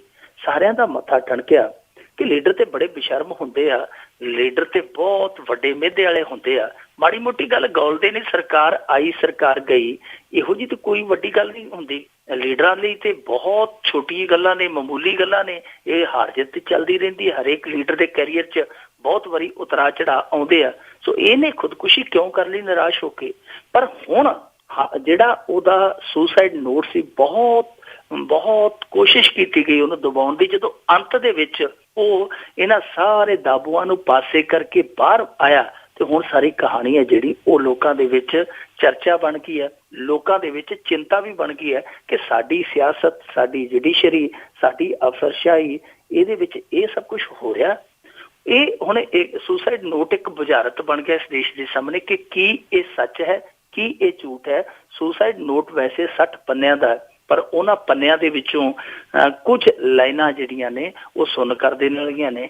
ਇਸ ਬੰਦੇ ਨੇ ਦੋਸ਼ ਲਾਇਆ ਵਾ ਕਿ ਜਿਸ ਸਮੇਂ ਮੇਰਾ ਕੇਸ ਚੱਲਦਾ ਪਿਆ ਸੀ ਸੁਪਰੀਮ ਕੋਰਟ ਦੇ ਵਿੱਚ, ਜੱਜਾਂ ਨੇ ਮੈਨੂੰ ਕਿਹਾ ਕਿ 86 ਕਰੋੜ ਰੁਪਈਆ ਦੇ ਦੇ ਤੇ ਸਰਕਾਰ ਤੇਰੀ ਅਸੀਂ ਕਾਇਮ ਰੱਖਦੇ ਹਾਂ। ਕਹਿੰਦਾ ਕਿ ਮੈਂ ਉਹ 86 ਕਰੋੜ ਰੁਪਈਆ ਜੁਟਾ ਨਹੀਂ ਸਕਿਆ ਤੇ ਜਿਹੜੇ ਮੇਰੇ ਵਿਰੋਧੀ ਸਨ, ਪੇਮਾ ਖਾਂਡੂ ਤੇ ਨਵਾਮ ਤੁਕੀ, ਉਹਨਾਂ ਨੇ ਜਗਾੜਮੈਂਟ ਕਰ ਲਿਆ। ਉਹ ਕਹਿੰਦਾ ਕਿ 90 ਕਰੋੜ ਰੁਪਈਆ ਦੇ ਕੇ ਉਹ ਆਪਣੀ ਸਰਕਾਰ ਬਹਾਲ ਕਰਾ ਕੇ ਮੇਰੇ ਤੋਂ 86 ਕਰੋੜ ਰੁਪਈਆ ਮੰਗਿਆ ਸੀ, ਮੈਂ ਨਹੀਂ ਦੇ ਸਕਿਆ, ਸੋ ਮੈਂ ਰਹਿ ਗਿਆ ਗੱਡੀਆਂ, ਉਹ ਲੈ ਗਏ। ਦੂਜੇ ਪਾਸੇ ਇਹਨੇ ਇੱਕ ਹੋਰ ਖੁਲਾਸਾ ਕੀਤਾ ਕਿ ਇੱਕ ਲੋਨ ਵਾਸਤੇ ਇੱਕ ਕੇਂਦਰੀ ਮੰਤਰੀ ਨੇ ਕੋਲਕਾਤੇ ਦੇ ਵਿੱਚ ਸੌਦਾ ਕਰਵਾਇਆ ਸੀਗਾ ਜੁਡੀਸ਼ਰੀ ਦੇ ਨਾਲ। ਸੋ ਇੱਕ ਖੁਲਾਸਾ ਹੋਰ ਇਹਨੇ ਕੀਤਾ ਇਸੇ ਸੁਸਾਈਡ ਨੋਟ ਦੇ ਵਿੱਚ ਕਿ ਗੁਹਾਟੀ ਹਾਈ ਕੋਰਟ ਦੇ ਵਿੱਚ 2-3 ਮਾਮਲੇ ਇਹੋ ਜਿਹੇ ਗਏ ਜਿਹੜੇ ਘਪਲਿਆਂ ਨਾਲ ਜੁੜੇ ਸਨ ਔਰ ਘਪਲਿਆਂ ਦੀ ਇਨਵੈਸਟੀਗੇਸ਼ਨ ਸੀਗੀ ਜਿਹੜੀ ਉਹ CBI ਨੂੰ ਦਿੱਤੀ ਜਾ ਰਹੀ ਸੀ ਔਰ 1-2 ਮਾਮਲਿਆਂ ਦੇ ਵਿੱਚ ਜਾਂਚ ਹੈ ਜਿਹੜੀ CBI ਨੂੰ ਹੈਂਡਓਵਰ ਕਰ ਦਿੱਤੀ ਗਈ ਸੀ। ਹੋਇਆ ਕਿ ਇਹ ਕਹਿੰਦਾ ਕਿ 1-2 ਜਿਹੜੇ ਬਹੁਤ ਚੋਟੀ ਦੇ ਵਕੀਲ ਇਸ ਦੇਸ਼ ਦੇ ਜਿਹੜੇ ਮੰਤਰੀ ਵੀ ਰਹੇ ਆ ਉਹਨਾਂ ਦੇ ਵਿੱਚੋਂ ਇੱਕ ਤੇ UPA ਸਰਕਾਰ ਦੇ ਵਿੱਚ ਸੀਗਾ। ਸੋ ਉਹ ਮੰਤਰੀ ਨੇ ਖੇਡ ਕੇ ਉੱਥੇ ਫਿਰ ਰਿਸ਼ਵਤ ਦਵਾਈ ਗਈ, ਉਹਦੇ ਜ਼ਰੀਏ ਰਿਸ਼ਵਤ ਦਿੱਤੀ ਗਈ ਔਰ ਰਿਸ਼ਵਤ ਦੇ ਕੇ ਜਿਹੜੀ CBI ਦੀ ਇਨਕੁਆਇਰੀ ਸੀ ਉਹਨੂੰ ਸਟੇ ਕਰਵਾਇਆ ਗਿਆ। ਯਾਨੀ ਜਿਹੜੀ ਇਨਵੈਸਟੀਗੇਸ਼ਨ ਦਿੱਤੀ ਗਈ ਕੋਰਟ ਵੱਲੋਂ ਬਾਅਦ ਦੇ ਵਿੱਚ ਕੋਰਟ ਵੱਲੋਂ ਹੀ ਉਹਨੂੰ ਰੁਕਵਾਇਆ ਗਿਆ ਕਿ ਨਹੀਂ ਜੀ ਇਸ ਮਾਮਲੇ ਦੇ ਵਿੱਚ CBI ਜਾਂਚ ਦੀ ਜ਼ਰੂਰਤ ਨਹੀਂ। ਸੋ ਇਹ ਇਸ ਮਹੀਨੇ ਦੂਜਾ ਤੀਜਾ ਇਲਜ਼ਾਮ ਹੈ ਜੁਡੀਸ਼ਰੀ ਤੇ। ਪਹਿਲਾਂ ਤੇ ਜਸਟਿਸ ਕਰਨਨ ਹੈ ਜਿਹੜਾ ਖੁਦ ਜੱਜ ਹੈ ਸੁਪਰੀਮ ਕੋਰਟ ਦਾ, ਉਹ ਹੀ ਦੋਸ਼ ਲਾ ਚੁੱਕਾ ਕਿ ਉਹਨੇ ਤਾਂ ਪੱਤਰ ਵੀ ਲਿਖ ਦਿੱਤਾ ਪ੍ਰਧਾਨ ਮੰਤਰੀ ਨੂੰ ਕਿ ਸਾਡੇ ਇੱਥੋਂ ਦੇ ਸੁਪਰੀਮ ਕੋਰਟ ਦੇ 20 ਰਿਟਾਇਰ ਜੱਜ ਜਿਹੜੇ ਆ ਇਸ ਚਿੱਠੀ ਦੇ ਵਿੱਚ ਮੈਂ ਤੁਹਾਨੂੰ ਦੱਸ ਰਿਹਾ ਜਿਨ੍ਹਾਂ ਨੇ ਆਪਣੀ ਸਰਵਿਸ ਦੇ ਦੌਰਾਨ ਰੱਜ ਕੇ ਕਰਪਸ਼ਨ ਕੀਤੀ ਹੈ। ਤੁਸੀਂ ਨੋਟਬੰਦੀ ਰਾਹੀਂ ਕਾਲਾ ਧਨ ਜਿਹੜਾ ਬਾਹਰ ਲਿਆ ਰਹੇ ਹੋ, ਲਿਆਓ ਕਾਲਾ ਧਨ ਇਹਨਾਂ ਦਾ ਬਾਹਰ। ਉਹਨੇ ਤੇ ਦੋਸ਼ ਜਾਤੀਵਾਦ ਦਾ ਵੀ ਲਾਇਆ ਸੀ ਕਿ ਜੁਡੀਸ਼ਰੀ ਦੇ ਵਿੱਚ ਜਾਤੀਵਾਦ ਵੀ ਅਸਰ ਕਰ ਗਿਆ। ਪਰ ਇਹ ਜਿਹੜੇ ਦੋਸ਼ ਇੱਕ ਸਾਬਕਾ ਮੁੱਖ ਮੰਤਰੀ ਵੱਲੋਂ ਲਾਉਣੇ ਆ ਔਰ ਲਾਉਣੇ ਵੀ ਮਰਨ ਤੋਂ ਪਹਿਲਾਂ ਬਹੁਤ ਗੰਭੀਰ ਆ, ਇਹਦੀ ਜਾਂਚ ਪੜਤਾਲ ਹੋਣੀ ਚਾਹੀਦੀ ਹੈ। ਹਾਲਾਂਕਿ ਸੁਪਰੀਮ ਕੋਰਟ ਨੇ ਨੋਟਿਸ ਲੈ ਲਿਆ, ਇਹ ਮਾਮਲਾ ਸੁਪਰੀਮ ਕੋਰਟ ਦੇ ਵਿੱਚ ਚਲੇ ਗਿਆ, ਪਰ ਮੇਰੇ ਖਿਆਲ ਦੇ ਨਾਲ ਇਹ ਮਾਮਲਾ ਸਿਰਫ ਵਿਚਾਰਿਆ ਨਹੀਂ ਜਾਣਾ ਚਾਹੀਦਾ, ਇਹ ਪੜਤਾਲਿਆ ਵੀ ਜਾਣਾ ਚਾਹੀਦਾ ਹੈ ਕਿ ਸਾਡੀ ਇੱਥੋਂ ਦੀ ਇਹ ਜਿਹੜੀ ਤਾਣੀ ਬਣੀ ਹੈ ਕਿੰਨੀ ਕੁ ਗਰਕੀ ਹੈ। ਜਿਹੜੀ ਇਹ ਗਰਕੀ ਹੋਈ ਤਾਣੀ ਬਣੀ ਹੈ ਇਹ ਸੁਲਝ ਕਿਵੇਂ ਸਕਦੀ ਹੈ, ਇਹਦਾ ਤਾਣਾ ਪੇਟਾ ਜਿਹੜਾ ਇਹਨੂੰ ਸੁਧਾਰਿਆ ਕਿਵੇਂ ਜਾ ਸਕਦਾ, ਇਹਦੇ ਤੇ ਵਿਚਾਰ ਵੀ ਹੋਣੀ ਚਾਹੀਦੀ ਹੈ। ਤੇ ਵਿਚਾਰ ਕਰਕੇ ਇਕੱਲੀ ਵਿਚਾਰ ਨਹੀਂ, ਵਿਚਾਰ ਜਿਹੜਾ ਕਰਕੇ ਕਿਤੇ ਵਿਚਾਰ ਮਾਰ ਹੀ ਨਾ ਦੇਣ, ਇਹਦੇ ਤੇ ਕੰਮ ਵੀ ਹੋਣਾ ਚਾਹੀਦਾ, ਐਕਸ਼ਨ ਵੀ ਹੋਣਾ ਚਾਹੀਦਾ। ਜੀ ਦੇਖੋ ਜੀ ਕਿਹੜੇ ਪਾਸੇ ਲਾਉਂਦੇ ਨੇ ਤਾਂ ਕਈ ਵਾਰੀ ਆਪਾਂ ਸੁਪਰੀਮ ਕੋਰਟ ਜਾਂ ਕੋਰਟਾਂ ਦੇ ਜਿਹੜੇ ਫੈਸਲੇ ਅੜੀਕਦੇ ਆਪ ਮੁੱਕ ਜਾਈਦਾ। ਤੇ ਆਪਾਂ ਪਾਵਰਕਾਮ ਦੀ ਗੱਲ ਕਰਦੇ ਹਾਂ, ਇਸ ਤਰ੍ਹਾਂ ਲੱਗਦਾ ਕਿ ਪਾਵਰਕਾਮ ਬਿਲਕੁਲ ਪਾਵਰ ਦੇ ਵਿੱਚ ਇਸ ਵੇਲੇ ਆ ਹੀ ਚੁੱਕੀ ਆ ਤੇ ਉਸ ਦੀਆਂ ਸਖਤਾਈਆਂ ਇੰਨੀਆਂ ਜਾਰੀ ਆ ਕਿ ਜੱਜਾਂ ਦੇ ਵੀ ਕਨੈਕਸ਼ਨ ਕੱਟੇ ਗਏ। ਪਾਵਰਕਾਮ ਦਾ ਪਲਾਸ ਨਹੀਂ ਰੁਕਦਾ ਜੀ। ਹੁਣ ਪਾਵਰਕਾਮ ਨੇ ਪਲਾਸ ਤੇ ਪੱਕਾ ਹੀ ਪਾ ਲਿਆ, ਜਿੱਥੇ ਵੀ ਕੁੰਡੀ ਹੈ ਬਸ ਉਹ ਵੱਢੀ ਆਉਂਦੇ ਆ। ਅੱਜ ਪਾਵਰਕਾਮ ਦਾ ਪਲਾਸ ਹੈ ਜਿਹੜਾ ਉਹ ਨਾਭੇ ਦੇ ਵਿੱਚ ਗੂੰਜਿਆ ਔਰ ਚੰਗੀਆਂ ਗੂੰਜਾਂ ਪਾਈਆਂ ਉਹਨੇ। ਪਟਿਆਲੇ ਜ਼ਿਲ੍ਹੇ ਦੇ ਵਿੱਚ ਬਾਗਾਂ ਦਾ ਸ਼ਹਿਰ, ਰਾਗਾਂ ਦਾ ਸ਼ਹਿਰ ਪਟਿਆਲਾ ਤੇ ਪਟਿਆਲੇ ਦੇ ਨਾਲ ਹੀ ਨਾਭਾ ਰਿਆਸਤ, ਉਸ ਰਿਆਸਤ ਦੇ ਵਿੱਚ ਜਿਹੜੇ ਰਿਆਸਤੀ ਮੌਜਾਂ ਕਰਦੇ ਸਨ ਅੱਜ ਉਹਨਾਂ ਮੌਜਾਂ ਤੇ ਫੌਜਾਂ ਚੜਾਈਆਂ ਪਾਵਰਕਾਮ ਦੀਆਂ। ਪਾਵਰਕਾਮ ਨੇ ਉੱਥੇ 3 ਜੱਜਾਂ ਦਾ ਕਨੈਕਸ਼ਨ ਕੱਟਿਆ। 3 ਜੱਜ ਜਿਹੜੇ ਮੌਕੇ ਤੇ ਜੱਜ ਆ ਉਹਨਾਂ ਦੇ ਘਰਾਂ ਦੇ ਕਨੈਕਸ਼ਨ ਕੱਟਿਆ। ਦੱਸਦੇ ਕਿ ਉਹਨਾਂ ਦੇ ਵੱਲ ਜਿਹੜਾ ਸੀਗਾ ਬਕਾਇਆ ਉਹ 15 ਲੱਖ ਰੁਪਇਆ ਦੱਸੀਦਾ ਹੈ। ਇਹ ਇੱਕ ਜਿਹੜੇ ਜੱਜ ਆ ਔਰ ਦੂਸਰੇ ਕਿ ਜੇਲ੍ਹ ਵਿਭਾਗ ਹੈ ਜਿਹੜਾ 5 ਲੱਖ ਜੱਜਾਂ ਵੱਲ ਆ ਤੇ ਮੇਰੇ ਖਿਆਲ ਦੇ ਨਾਲ 10-15 ਲੱਖ ਹੈ ਜਿਹੜਾ ਜੇਲ੍ਹ ਦੇ ਵੱਲ ਆ। ਸੋ ਉਹਨਾਂ ਨੇ ਉੱਥੇ ਕਨੈਕਸ਼ਨ ਭੜਕਾਏ। ਉਸ ਤੋਂ ਬਾਅਦ ਲਾਗੇ ਹੀ ਥਾਣਾ ਸਦਰ ਸੀਗਾ, 3 ਲੱਖ ਉਹਨਾਂ ਨੇ ਦੇਣਾ ਸੀ। ਉਹਨਾਂ ਆਖਿਆ ਕਿ ਆਏ ਤਾਂ ਹੈਗੇ ਇਹਨਾਂ ਦੇ ਚੌਂਟੇ ਚੱਕੀ ਚੱਲੀਏ, ਨਾਲ ਹੀ ਸਦਰ ਥਾਣਾ ਜਿਹੜਾ ਉਹਦੀ ਬੱਤੀ ਗੁੱਲ ਕਰ ਦਿੱਤੀ। ਫਿਰ ਇਸ ਤੋਂ ਇਲਾਵਾ ਸਰਕਾਰੀ ਹਸਪਤਾਲ ਵੱਲ 18 ਲੱਖ ਰੁਪਏ ਦਾ ਬਿੱਲ ਬਕਾਇਆ ਸੀ। ਉਹਨਾਂ ਨੇ ਕਿਹਾ ਕਿ ਸਰਕਾਰੀ ਹਸਪਤਾਲ ਹੈ ਜਿਹੜਾ ਇਹਦਾ ਵੀ ਇਲਾਜ ਕਰ ਦਈਏ। ਹੁਣ ਉਹਨਾਂ ਦਾ ਵੀ ਕਨੈਕਸ਼ਨ ਕੱਟ ਦਿੱਤਾ। ਸੋ ਇਸ ਤਰ੍ਹਾਂ ਪਾਵਰਕਾਮ ਨੇ ਨਾਭੇ ਦੇ ਵਿੱਚ ਅੱਜ ਚੰਗੀ ਤਰਥੱਲੀ ਲਿਆਂਦੀ ਹੈ। ਕੱਲੀ ਤਰਥੱਲੀ ਨਾਭੇ ਦੇ ਵਿੱਚ ਹੀ ਨਹੀਂ, ਹੁਣ ਤੇ ਖੇਤਾਂ ਦੇ ਵਿੱਚ ਵੀ ਪਾਵਰਕਾਮ ਭੁਚਾਲ ਪਾਈ ਫਿਰਦਾ ਹੈ। ਉਹ ਜਿਹਨੂੰ ਕਹਿੰਦੇ ਆ ਕਿ ਆਟੋ ਸਟਾਰਟਰ ਹੁੰਦੇ ਆ ਜਿਹੜੇ ਮੋਟਰਾਂ ਆਪਣੇ ਆਪ ਸਟਾਰਟ ਕਰ ਦਿੰਦੇ ਆ, ਕੁਝ ਇਲਾਕਿਆਂ 'ਚ ਉਹ ਵੀ ਲਾਉਣੇ ਸ਼ੁਰੂ ਕਰ ਦਿੱਤੇ ਪਾਵਰਕਾਮ ਨੇ। ਕਿਸਾਨ ਆ ਜਿਹੜੇ ਤੜਪਕੇ ਪਏ ਆ ਕਿ ਜੇ ਕਿਸੇ ਜ਼ਿਮੀਂਦਾਰ ਦੀਆਂ 3 ਮੋਟਰਾਂ ਨੇ ਜਾਂ 4 ਮੋਟਰਾਂ ਨੇ ਔਰ ਮੋਟਰਾਂ ਦੀ ਵਿੱਥ ਵੀ ਜਿਹੜੀ ਹੈ ਉਹ ਕਿਲੋਮੀਟਰ, 2 ਕਿਲੋਮੀਟਰ, 4 ਕਿਲੋਮੀਟਰ ਦੀ ਹੈ ਤੇ ਇੱਕੋ ਵੇਲੇ ਜੇ ਲਾਈਟ ਆਉਂਦੀ ਹੈ ਤੇ ਉਹ ਭੱਜ ਕੇ ਪੈਦਲ ਬੰਦਾ ਕਿੱਥੇ ਜਾਊ। ਸੋ ਉਹ ਆਡਾ ਆਪਦੀ ਥਾਂ ਤੇ ਦੁਖੀ ਹੈ। ਦੂਜੇ ਪਾਸੇ ਪਾਵਰਕਾਮ ਉੱਥੇ ਵੀ ਆਪਦੀਆਂ ਦਲੀਲਾਂ ਦਿੰਦਾ ਕਿ ਇੱਕੋ ਦਮ ਜਦੋਂ ਸਾਰੀਆਂ ਮੋਟਰ ਇੱਕੋ ਵੇਰ ਸਟਾਰਟ ਹੁੰਦੀਆਂ ਉਦੋਂ ਲੋਡ ਪੈਂਦਾ ਤੇ ਸਾਡੀ ਮਸ਼ੀਨਰੀ ਨੂੰ ਨੁਕਸਾਨ ਪਹੁੰਚਦਾ।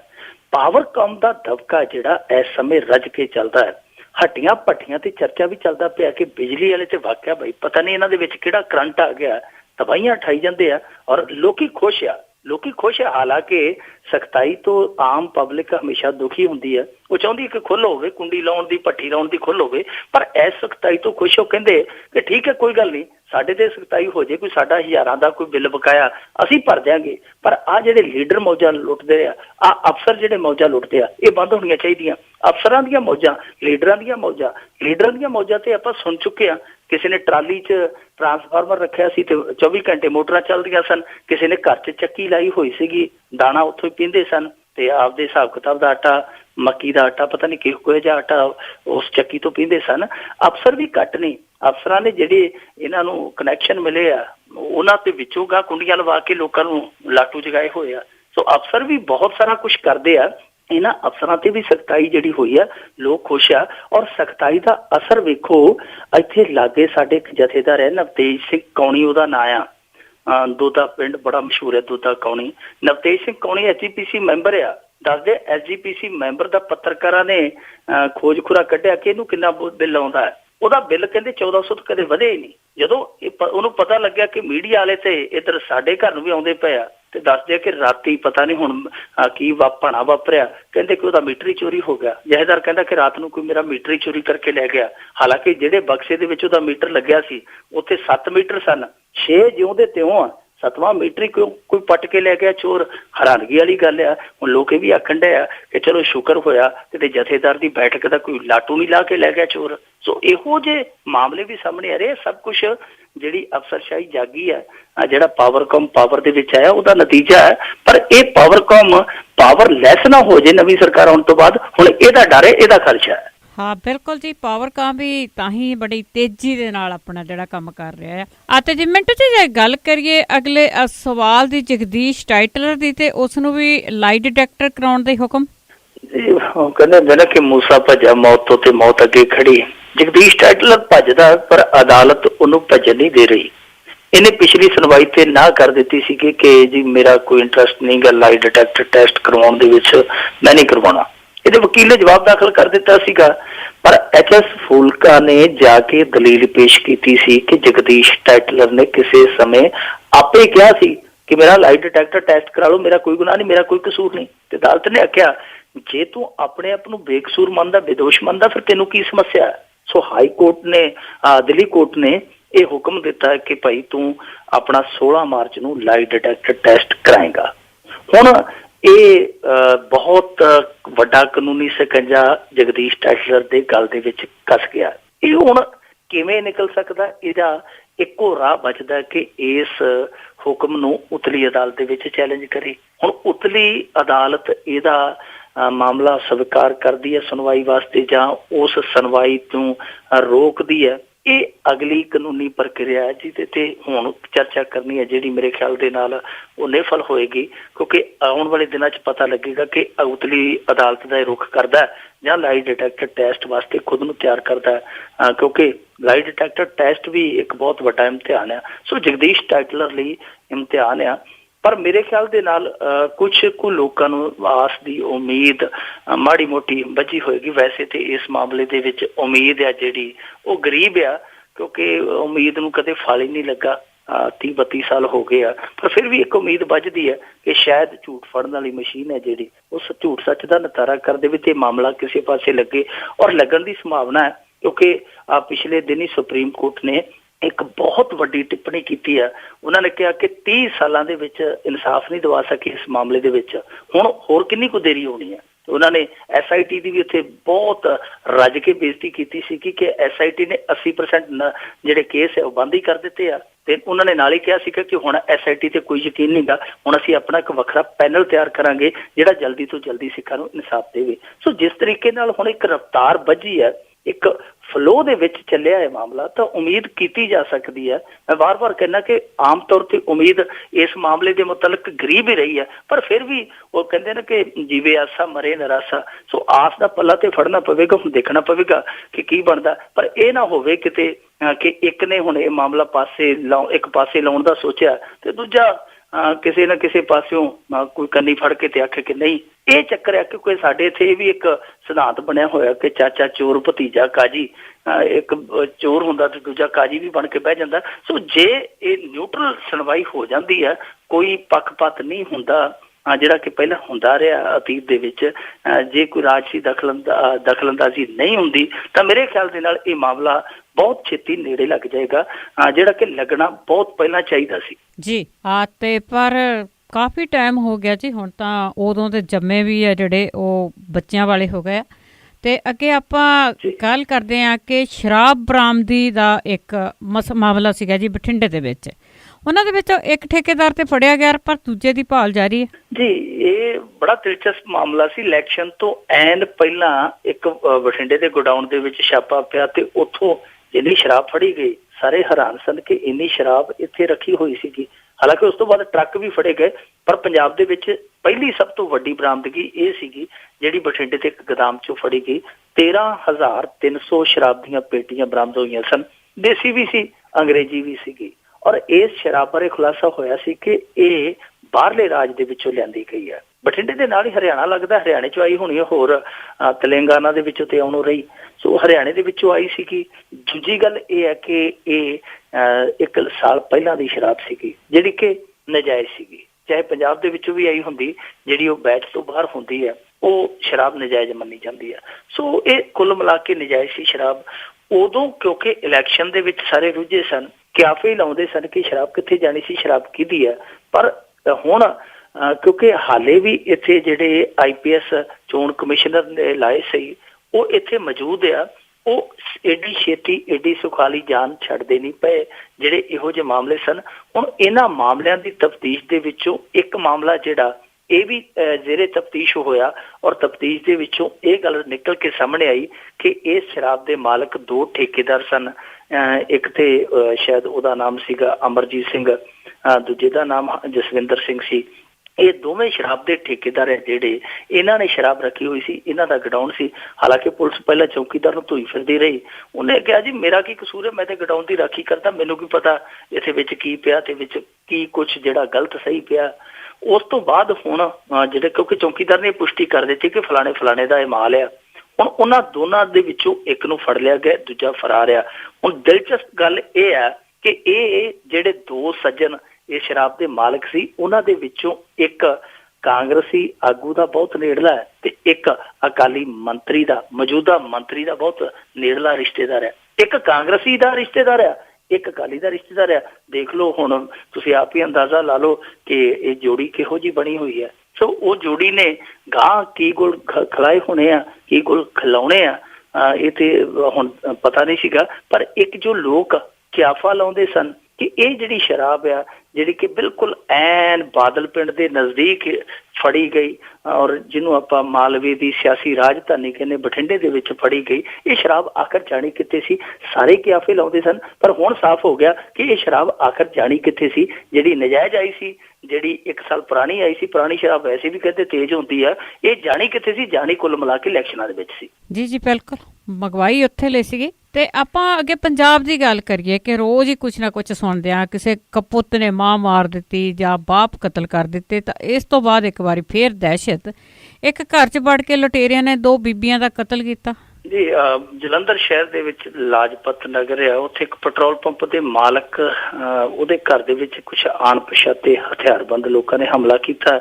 ਅੱਜ ਸ਼ਾਮ ਦੀ ਗੱਲ ਆ। ਇਸ ਹਮਲੇ ਦੇ ਵਿੱਚ ਜਗਦੀਸ਼ ਸਿੰਘ ਜਿਹੜਾ ਮਾਲਕ ਹੈ ਪੈਟਰੋਲ ਪੰਪ ਦਾ, ਉਹਦੀ 60 ਸਾਲ ਦੀ ਪਤਨੀ ਦਲਜੀਤ ਕੌਰ, ਨੂੰਹ ਪਰਮਜੀਤ ਕੌਰ ਤੇ ਉਹਦੀ ਸਹੇਲੀ ਸੀ ਖੁਸ਼ਵਿੰਦਰ ਕੌਰ, ਉਹ ਮੌਜੂਦ ਸਨ।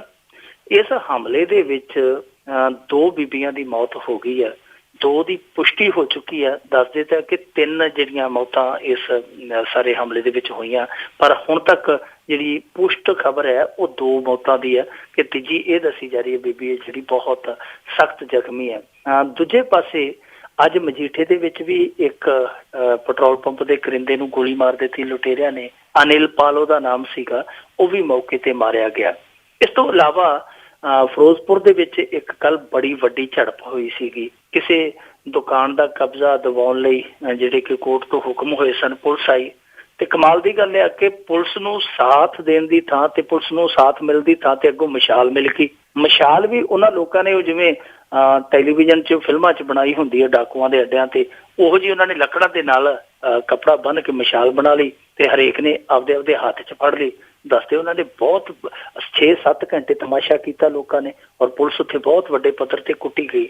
ਸੋ ਸਾਡੇ ਪੰਜਾਬ ਦੇ ਵਿੱਚ ਲਾਅ ਐਂਡ ਆਰਡਰ ਇਹੋ ਜਿਹਾ ਇੱਕ ਵਿਸ਼ਾ ਬਣ ਗਿਆ ਜਿਹੜਾ ਕਿ ਬਹੁਤ ਗੰਭੀਰ ਆ, ਪਰ ਜਿਹਦੇ ਤੇ ਚਰਚਾ ਕੋਈ ਹੁੰਦੀ ਨਹੀਂ, ਜਿਹਦੇ ਤੇ ਕਾਰਵਾਈ ਕੋਈ ਹੁੰਦੀ ਨਹੀਂ।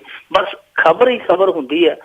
ਕੋਈ ਅਖਬਾਰ ਦੇ ਵਿੱਚ ਖਬਰ ਹੈ, ਕੋਈ ਟੈਲੀਵਿਜ਼ਨ ਤੇ ਖਬਰ ਹੈ, ਕੋਈ ਰੇਡੀਓ ਤੇ ਖਬਰ ਹੈ, ਪਰ ਇਹਦੇ ਤੇ ਕਾਰਵਾਈ ਕੋਈ ਨਹੀਂ ਹੋ ਰਹੀ। ਕੁੱਲ ਮਿਲਾ ਕੇ ਲਾਅ ਐਂਡ ਆਰਡਰ ਦੇ ਮਾਮਲੇ ਤੇ ਇਹ ਕਹਿ ਸਕਦੇ ਕਿ ਅੰਨੀ ਨਗਰੀ ਬਿਦਾਦ ਰਾਜਾ, ਟਕੇ ਸਿਰ ਭਾਜੀ ਟਕੇ ਸਿਰ ਖਾਜਾ, ਸਭ ਕੁਛ ਇਹੋ ਹੀ ਹੋਏ ਜਾਂਦਾ ਕਿ ਜਾਨ ਦੀ ਕੀਮਤ ਹੈ ਜਿਹੜੀ ਇੱਥੇ ਕੱਖ ਵੀ ਨਹੀਂ। ਬਿਲਕੁਲ ਨਹੀਂ ਜੀ, ਮੁੱਲ ਹੀ ਨਹੀਂ ਪਾਉਂਦਾ ਕੋਈ ਵੀ। ਤਾਂ ਅੱਗੇ ਅਖੀਰ ਦੇ ਵਿੱਚ ਮੈਂ ਉਹ ਗੱਲ ਕਰਾਂਗੀ ਨੋਟਾਂ ਦੀ, ਕਿ ਨਕਲੀ ਨੋਟ ਆ ਉਹ ਇਸੇ ਤਰ੍ਹਾਂ ਹੀ ਹਜੇ ਤੁਰੇ ਫਿਰਦੇ ਆ ਜੀ ਹਰ ਇੱਕ ਪਾਸੇ। ਤਾਂ ATM ਦੇ ਵਿੱਚੋਂ 2000 ਤੇ ਨਕਲੀ ਨੋਟ ਨਿਕਲੇ।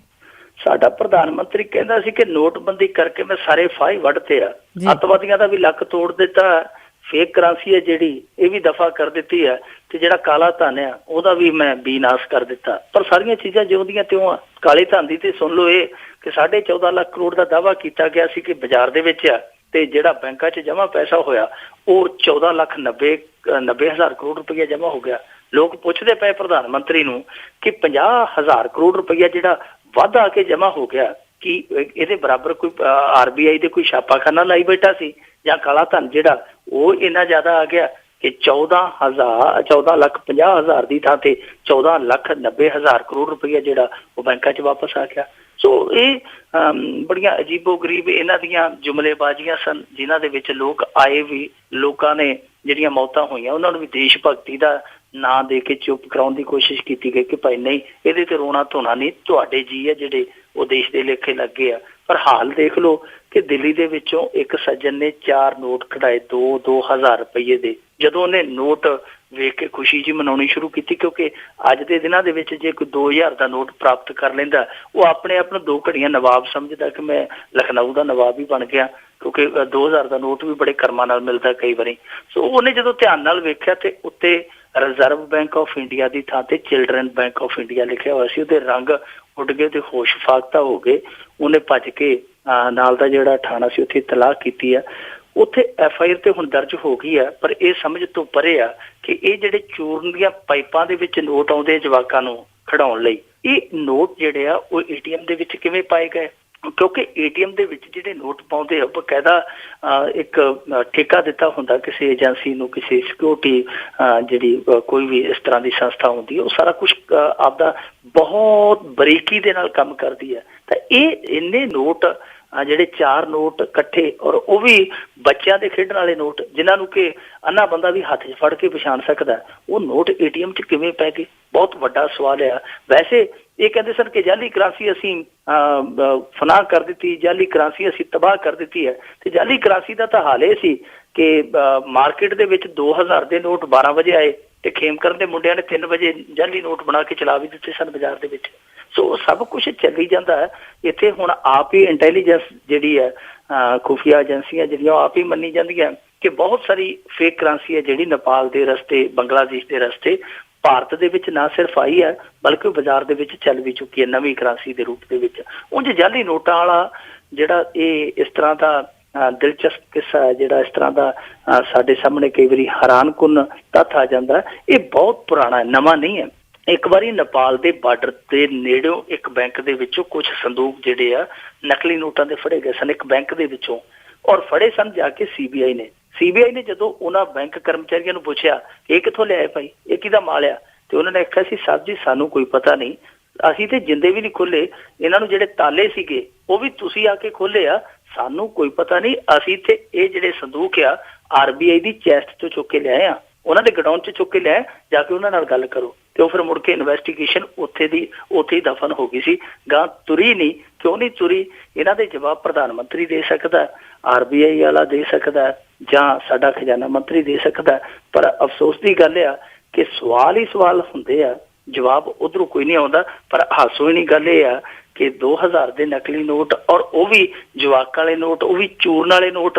ਲੋਕੀ ਕਹਿੰਦੇ ਕਿ 2000 ਦੇ ਜਿਹਨੇ ਨੋਟ ਪਾਏ ਸੀ ਕਿਰਪਾ ਕਰਕੇ ਚੂਰਨ ਵਾਲੀਆਂ ਪਾਈਪਾਂ ਵੀ ਨਾਲ ਪਾ ਦਿੰਦਾ, ਘੱਟੋ ਘੱਟ ਜਿਹਨੂੰ ਨੋਟ ਨਿਕਲੇ ਆ ਉਹ ਫੱਕਾ ਮਾਰ ਕੇ ਚੂਰਨ ਦਾ ਜਿਹੜੇ ਜੁਮਲੇਬਾਜ਼ੀ ਦਾ ਗੰਦ ਪਿਲ ਅੰਦਰ ਇਕੱਠਾ ਹੋਇਆ ਉਹ ਹਜਮ ਤੇ ਕਰ ਲੈਂਦਾ। ਜੀ ਜੀ ਜੀ ਜੀ, ਬਹੁਤ ਬਹੁਤ ਧੰਨਵਾਦ ਮਿੰਟੂ ਗੁਰਸਰੀਆ ਜੀ। ਜੀ ਸ਼ੁਕਰੀਆ ਜੀ, ਥੈਂਕ ਯੂ, ਸਤਿ ਸ਼੍ਰੀ ਅਕਾਲ ਜੀ।